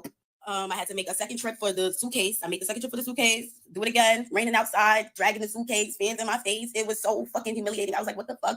I get in the car, I'm tight. Like, I'm fake drenched and I'm tight. Like, and the car ride is silence. And I know she peeped why I was mad. It's like she just doesn't give a fuck. So we went to the hotel now. When we pull up to the hotel, she's like, oh, like, telling the security guy what bag she wants taken out the car because we was about to go to the hotel so she could take a shower. But it's like, I perform too. I want to take a shower too. So I'm just like, you the only one that's taking a shower. I want to take a shower too. She's like, oh, you got to tell him what bags to take out or he's not going to take it. And I'm just thinking to myself, didn't I just tell this guy to bring my bags to the car? And he said no. So why would I think that he's going to take my bags out because I said so? You know, it's like she just didn't want to speak for me at all. She just wanted to show that you're here alone, bitch. Like, I'm just like, wow. So I come out the car and I'm just telling the bellman because at least there's a bellman here and what bags to take out because I'm going to take a shower too. So we go upstairs and it's like after the show, it kind of gets like a rush vibe because we're trying to like hurry up and get back on the bus. So we're in the hotel room, and I had this feeling in my chest. I don't know if anybody else who's a real ass bitch gets this feeling, and it's just a feeling. And I'm just like, I have to say something, because if I don't say something, I'm gonna start moving like I don't like her. So I want to at least say how I feel, get her take on it, instead of being angry and just letting it build up frustration in me. So she's in the shower, and I'm like about to take my makeup off so that we can, like, I'm not waiting for her to get out the shower to take my makeup off, and it's just delaying us because we're trying to hurry up. So I went to the bathroom, I'm taking my makeup off, and I'm like, yo, you asked me to like take my bag. I mean, not you asked me. I'm like, you told me to take my bags with me to the venue. You said that was it was smart for me to take my bags, and the reason why. And you even told me to tell your security to bring the bags upstairs. So why would it be a problem for him to bring the bags back to the car? And she goes, that's my security. He works for me. If he feels like he's doing more work, he's gonna want to get paid more. So I'm like, how much does he want to get paid more? Yo. I was gonna say it. I was literally going to say it. And then I told myself, nah, that can't be it. No, I knew it. When the first time, if I said take her bags or whatever, and the security guard felt like he was doing too much, he said something to Ice like, yo, if I'm gonna be moving her stuff, then I'm gonna need more money. And Ice was like, oh no, then don't worry about it. I'm not gonna pay you more, so don't move her bags. Ice told him that. That was the first thought that came to my head. That was literally the first thought. And I was like, nah, it's just one more bag. Nah, Ice told him, don't touch her stuff. Wow. Because it's no way that everybody bags was getting carried at first, but now only Ice bags getting carried, but you knew which one was my bag. The fuck? Nah, that was an order. Because he told her, yeah, I'm supposed to only be working for you. I don't work for her, but I'm gonna need, some and Ice was like, nah. Oh, okay. Let's keep going. Because if I'm gonna be with her this whole tour, I don't pay him more. I don't pay him more to carry my bags. I don't want to be carrying my bags. I don't. Like, y'all seen all the fans seeing me carry my bags? That was crazy to me. So I'm like, all right, we got to figure this out. So, like, how much you going to get paid more? He's like, he gets paid a flat rate. I'm like, is this girl serious? She said it like she had no idea what flat rate meant. If he gets paid a flat rate, that means that he'll move a house for you. He's getting paid to work for you. He got paid. LMFAO. Yo, this bitch Ice right here. Do you hear this shit? Bitch, I like almost like was like, what? Flat rate? No, bitch. It doesn't matter, bitch. It doesn't, right? Because everybody who's on tour should be getting, what's it called? You get paid, you get a certain allowance per day. Like, I forgot what it's called. Somebody tell me in the chat. I know somebody know what it is. Or per diem, is it? That's what it's called? Like per diem, per day. Everybody get paid a flat rate per day or whatever. So it's just like, but like Cleo said, it doesn't matter if you brought 10 bags today. Tomorrow you might have to carry 15. You still getting paid the same amount of money. Wow. Paid to work for you. He's moving anything you tell him to move. He's moving anything that you tell him to move. So I'm like, girl, I was carrying them bags out. Like, the fans was all in my face. She started making it seem like she understand, like, oh yeah, that's crazy, da-da-da. But then she goes back to being weird, and she's just like, he can't leave my side. Like, he can't leave me. That's why. Like, girl, what you mean he can't leave you? So now I catch her again. She's just weird. I'm just like, what you mean he can't leave you? We was up there waiting for him to bring all your bags. He left you several times to bring your bags to the car. He left you a lot of times already. She's like, oh, why would I wait for him to bring your bags to the car? I'm like, the conversation was done after that. It was done. I said, okay, I know the type of girl that I'm dealing with. She's very selfish. Why would we just wait for him to bring your bags? What you mean, why would we wait for my bags now? Like, girl, what? I got out the bathroom. That was the end of it. I didn't bring up that situation. Like, who the fuck are you? Yeah, you're Ice Spice, but you invited me on tour. You told me that you invited me last minute. You said I was going to be accommodated, and you're not doing any of that. And like, I get that you're Ice Spice and you're the boss and you're the star and you have to make sure that you're on point at it. So you got to take your shower and do X, Y, and Z. But do you have, like, I don't know, like, do you have any like basic respect as a human being? Like, you put this girl through mad stuff to come and support you on tour. Come on, bro. No more. I charged it to the game. And charging something to the game is normally something you do regarding business. But I thought that this girl was my friend. So I'm like, why would I have to charge something to the game in this situation? Like, this is supposed to be my friend. But gradually I start seeing that she wasn't really my friend. And that was like the beginning of it. Now, what I didn't know, which I later learned after bringing up everything I went through to her, I learned that this situation where I said something about my bags was the reason why I got mistreated the entire tour after that. And I had no idea that she was so tight at me for saying something, because she's the type of person who doesn't like to be set. She doesn't want anything said to her. She feels too big. She feels too highly. Oh my God. Oh my God. It's one thing to be able to like I tell you guys about public perception. Oh, she's so nice and she's so sweet and she's so well spoken. And I give her tens when they're doing stuff like that. Like, okay, cool.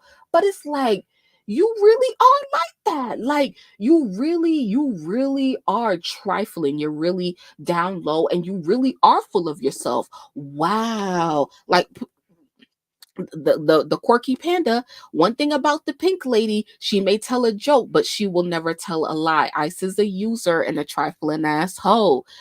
It's no shade. I don't think I ever questioned Nicki on that, but it's like, damn, Ice, damn, because it's like, you're not even that talented enough. You're not like, I get it. You are the star and stuff, but it's like, you're not that talented to like be that crazy to people, because one day you are going to come down. Even if you did amazing, this album did amazing, and we wouldn't be saying that Ice Spice is on her last thread. Even if her album did amazing, even if Ice Spice was on top of the game, at some point, Ice, you are going to fall. And like Nicki said, ain't no friends in the game. You ain't learned that yet. All these bridges you came over, don't burn that yet. Don't burn that yet. Because you never know who you're going to need. See, you at the top right now, but one day you're going to come down and you're going to need those people that you stomped over. And now, Ice, you at the bottom and don't nobody want to come through for you. Let's go. We almost done. Oh, she's one high. Her height was nobody can say nothing to her. But that's the type of person I wouldn't want as a friend. Like, I don't want a friend that I can't tell about themselves. Like, I can't tell you about yourself because you're famous. Like, that's sick. It doesn't matter how famous you are. We're still all human beings at the end of the day. And you still could get checked and you still could get told about yourself. Whatever, though. So we went to the next places, got back to New York. The New York show was like, I was so like indecisive if I wanted to continue the tour because of the bag situation. And I'm just like, oh, because I'm not going to have anybody. But me and my managers was working on getting somebody, like some assistant. Okay, so that was part 2. I don't. Let me go back. That was only part 2, and it seemed like that cut off. It seemed like she got more to say. Oh, I want to go through these comments. Y'all going to bed? It's 12 o'clock. Oh no. So I'll tell you. She only got 2 parts, and that's it. Wait, hold on. Wait, this is part 3. Anyways, so of course this story is. Oh my God, this is 10 more minutes. Oh my God. Wait, where is the part 3 on Twitter? Oh my God, part 2. Oh nah. Part 1. Who got the scoop is usually got the scoop. Let me see what got the scoop got. They're usually a little bit thorough. I'm sorry, I need to be able to like speed it up a little bit. Girl, why you didn't post the rest? Hold on. Fuck. All right. We going to bed after this, but let's just go back to TikTok. All right. It's long as fuck because it was 30 days of hell. So yeah, the New York show, I was real indecisive about like continuing the tour, but I have this drive in me where I feel like God wouldn't put me in a situation that I cannot handle. And I felt like he put me in this situation. He gave me this situation, and if I couldn't handle it, he wouldn't have. So any way that anybody is about to treat me, I will overcome it. I'm going to overcome everything. You are not going to trick me out of my spot. You are not going to make me feel like I'm not supposed to be here. I am moving by the grace of God. And that's just that. I don't care. I don't care. And from that moment forward, I said, I'm not even going to speak on anything that makes me feel uncomfortable or makes me feel unwelcomed. But at the end of this, I'm going to say how I feel. I am going to say how I feel because right now in this moment, I feel like I'm on tour with somebody that don't even fuck with me for real. That's not even really my friend. The New York tour, her dressing room was kind of small. I never have a dressing room. You know what was kind of weird? That she said that I was going to be with her the whole time. Like, I was going to be with her. You're going to be with me. You're good. And when I would come inside the venue, her whole tour production team, they would act like they have no idea where I'm supposed to go. Like, did she not tell you guys that I'm supposed to be in her room? They're just like, oh, we don't have a room for you, but here, they'll give me like a bathroom. The bathroom that everybody's using. They'll give me the bathroom and say, well, you can get dressed inside this bathroom right here. And I'm just like, I'm supposed to be in her room though. Like, I'm confused. Like, you know what I'm saying? Like, it was just confusing. Wait, what happened? So they would like show me bathrooms and little corners that I can get ready in. And I'm just like, what? But need I remind you, every time there was a special guest or somebody that ICE wanted to bring out, they was always accommodated. Somehow they was always able to find a room, and they always had a room for themselves. I never had a room. And I was okay with that because I wonder if the artists if they got to pay for that. You know, I wonder if they have to pay for how many private rooms they want in the venue, because yeah, if you bring an artist out, like, you're going to give them a room, like, hopefully that's in their budget or whatever. But it seemed like Ice just didn't want to pay her nothing. She didn't want to pay her nothing, and she didn't want to have extra expenses with having Cleo on tour, because Ice already had to pay for Cleo's travel and hotel, right? I mean, she was with Ice everywhere, like, so Ice technically didn't have to pay for a hotel, but she got to pay for her travel. Ice just didn't want to spend no money on her, for real. But she wanted a free opener that she didn't have to pay, and then also not spend money on her. Cleo got nothing other than travel and something to eat. That's it. I already came on tour knowing that I was going to be with her, but it annoyed me when they would act like they had no idea where I was supposed to be at. That was confusing to me. So the dressing room is small, and I asked her, like, oh, can I get ready inside your room? She's like, come and see the room. I come and see the room, and the room is large enough for us to get ready in it. Like, bro, you invited me on tour, bro. We supposed to be trying to thug it out and make it work because we're friends and we're girls. Like, hello? So we're getting our makeup done. Our chairs are like just back to back, but the room is not.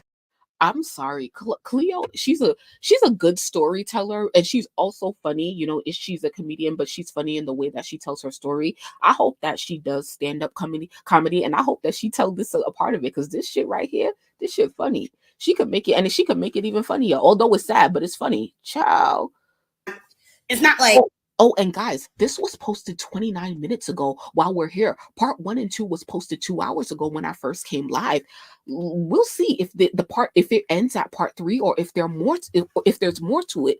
Oh, this is so good. Oh my God. Fuck Love and Hip Hop, bitch. I'm entertained. There's a couch. Her wardrobe is able to fit in it, which is a big ass wardrobe. All her stuff is able to fit in it. She's good. She's good.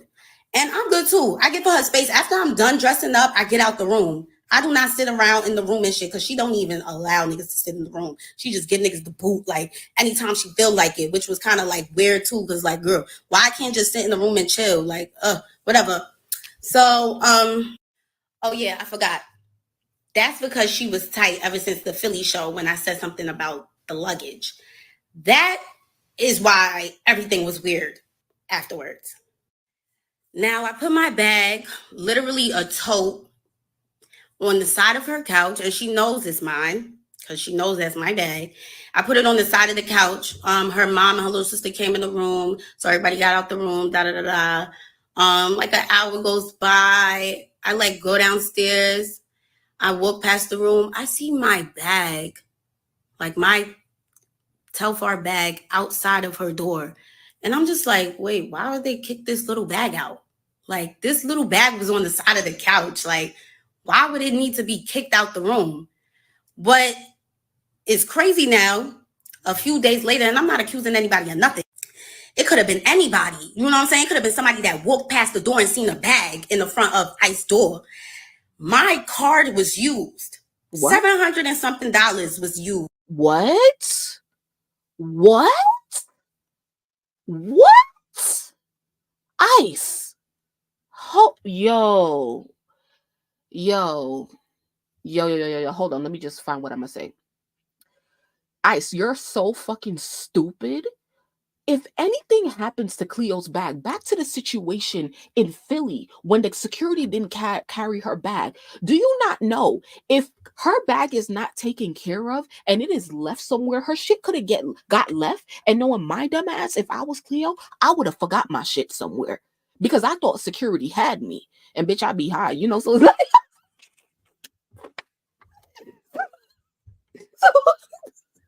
let me shut up.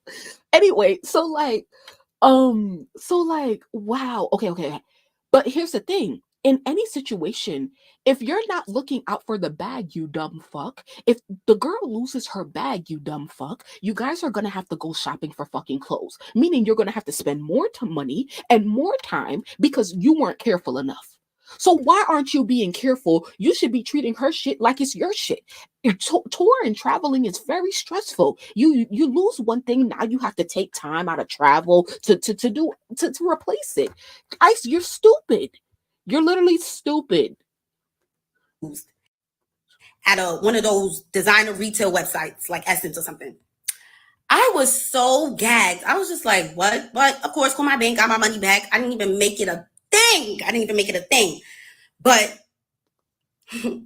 imagine somebody that only has $700 and something in the account.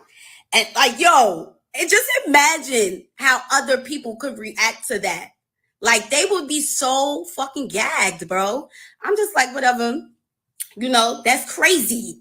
Because why would you kick my bag out? But like I said, I'm not even going to say nothing. She's probably going to argue with me. She's probably going to say something. Now, I stayed in New York a couple of days to work on my video shoot. When I came back, everything changed. So she told me to take a bunk on her bus because Riot was coming to the back. Riot's coming, so take a bunk on the bus. I was like, okay, girl, I'm not going to cock block. You want to be with your man? Cool, granny. That's what she told me. Wait. Bitch, what are blogs doing right now? I'm sorry. I know we've been knew this, but Cleo just confirmed for real that Ice and Riot is really together. I know we've been knew that, and we've been knew that since the text messages came out. But oh my God, how was nobody talking about this? Oh my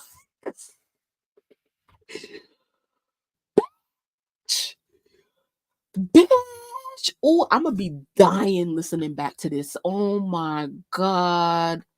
Girl, why I can't get to the neighborhood talk? How is nobody? Bitch, everybody went to sleep and we getting the tea. Oh, see, that's why y'all gotta be. Ooh, the neighborhood talk got it. Oh, they only got part 1 and part 2. Y'all, I am hype right now. Bitch, I am fucking hype right now. But you know what? Okay, so like tomorrow, hold on.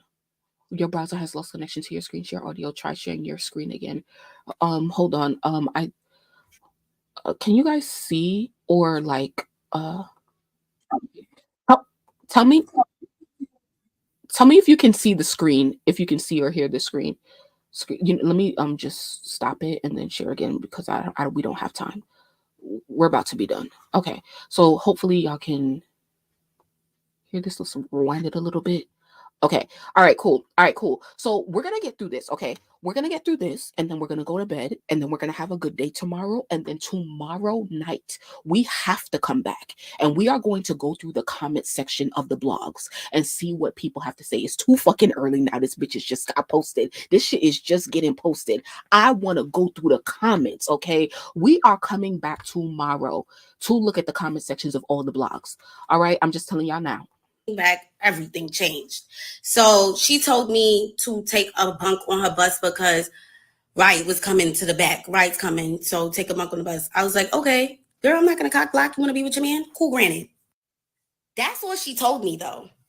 So I'm thinking when you're done, this is like a who knows, the bus ride is mad long. I'm thinking we're gonna go back to the hotel when we get to where we going, like we're gonna be in the same hotel. So when she got out the back room on the bus, we came out together. It was her, Riot, me, and the security were walking towards the elevator. We go inside the elevator. And this is something that she could have texted me, because she texted me when she said that he was coming on the bus and for me to take a bunk on the bus. So she goes in the elevator, "You're not going to get your own room?"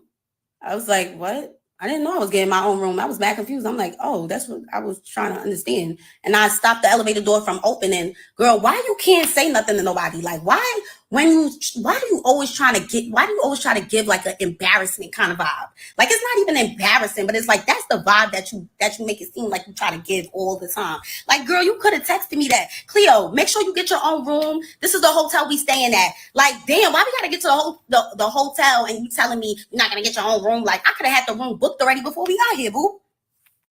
But on top of that, I didn't even know that I was paying for hotel rooms, because that problem number one. You told me that I was going to be with you, that you was going to take care of me, X, Y, and Z. If you want me to get my own room, that's fine. But like, you should be paying for that. You should be accommodating that, because that wasn't the agreement for real. And you're not paying me. So now, and I got $700 stolen from me because you left my bag outside and unattended when it could have stayed right where it was. So now my bank account is going in the red because you're selfish.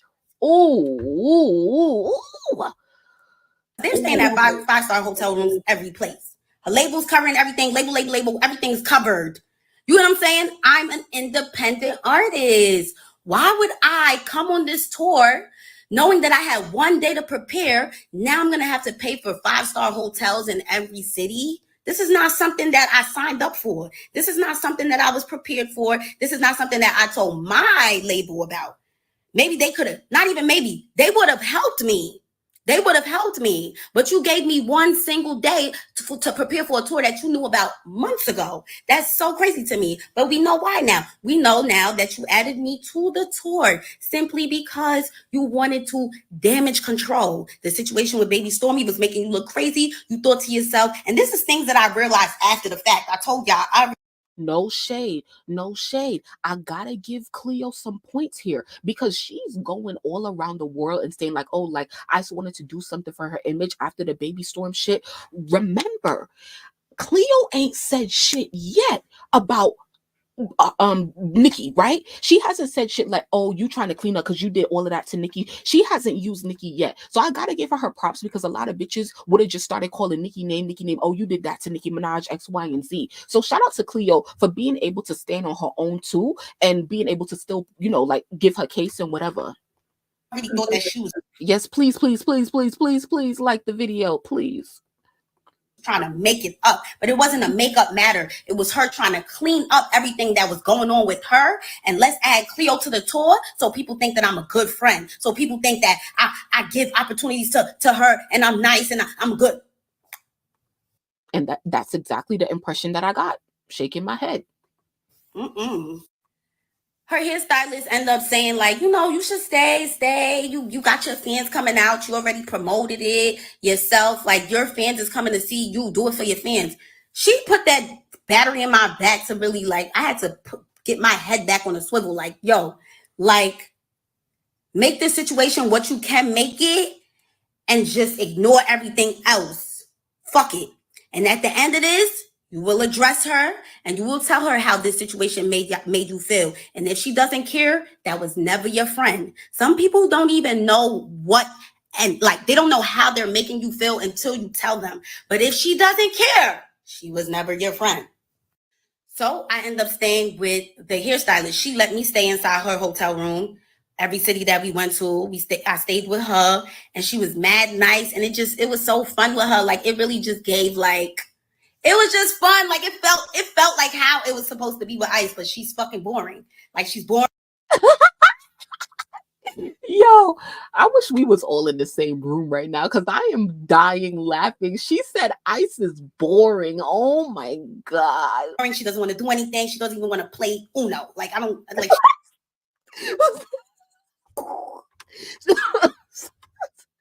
I'm dead. She don't even want to play Uno. No shade, though. I kind of sound like me. I am boring. Okay, bitch. No, I don't want to do shit. I want to go to bed. I want to smoke, and I probably want to FUCK. That's it. Leave me alone. She doesn't want to do anything. The bus rides be bad, boring. It just be boring. So like being with her hairstylist really showed me like the fun side of the tour. And she even said it herself, like, yeah, you made this tour so like easy going, like you just made it fun. And I'm glad that she felt that way because she made that for me too. And thank you, girl.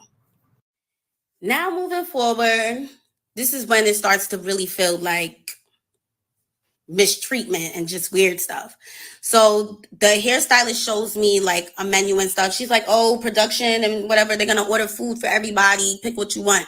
I was like, okay, I'll get a chicken salad just like you, like I'll just get a chicken salad.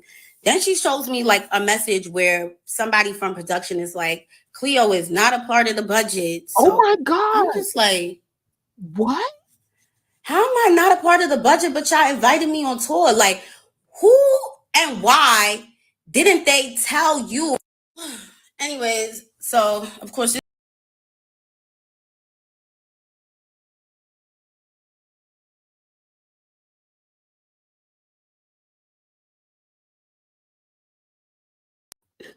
Oh my God, I totally disappeared from the street.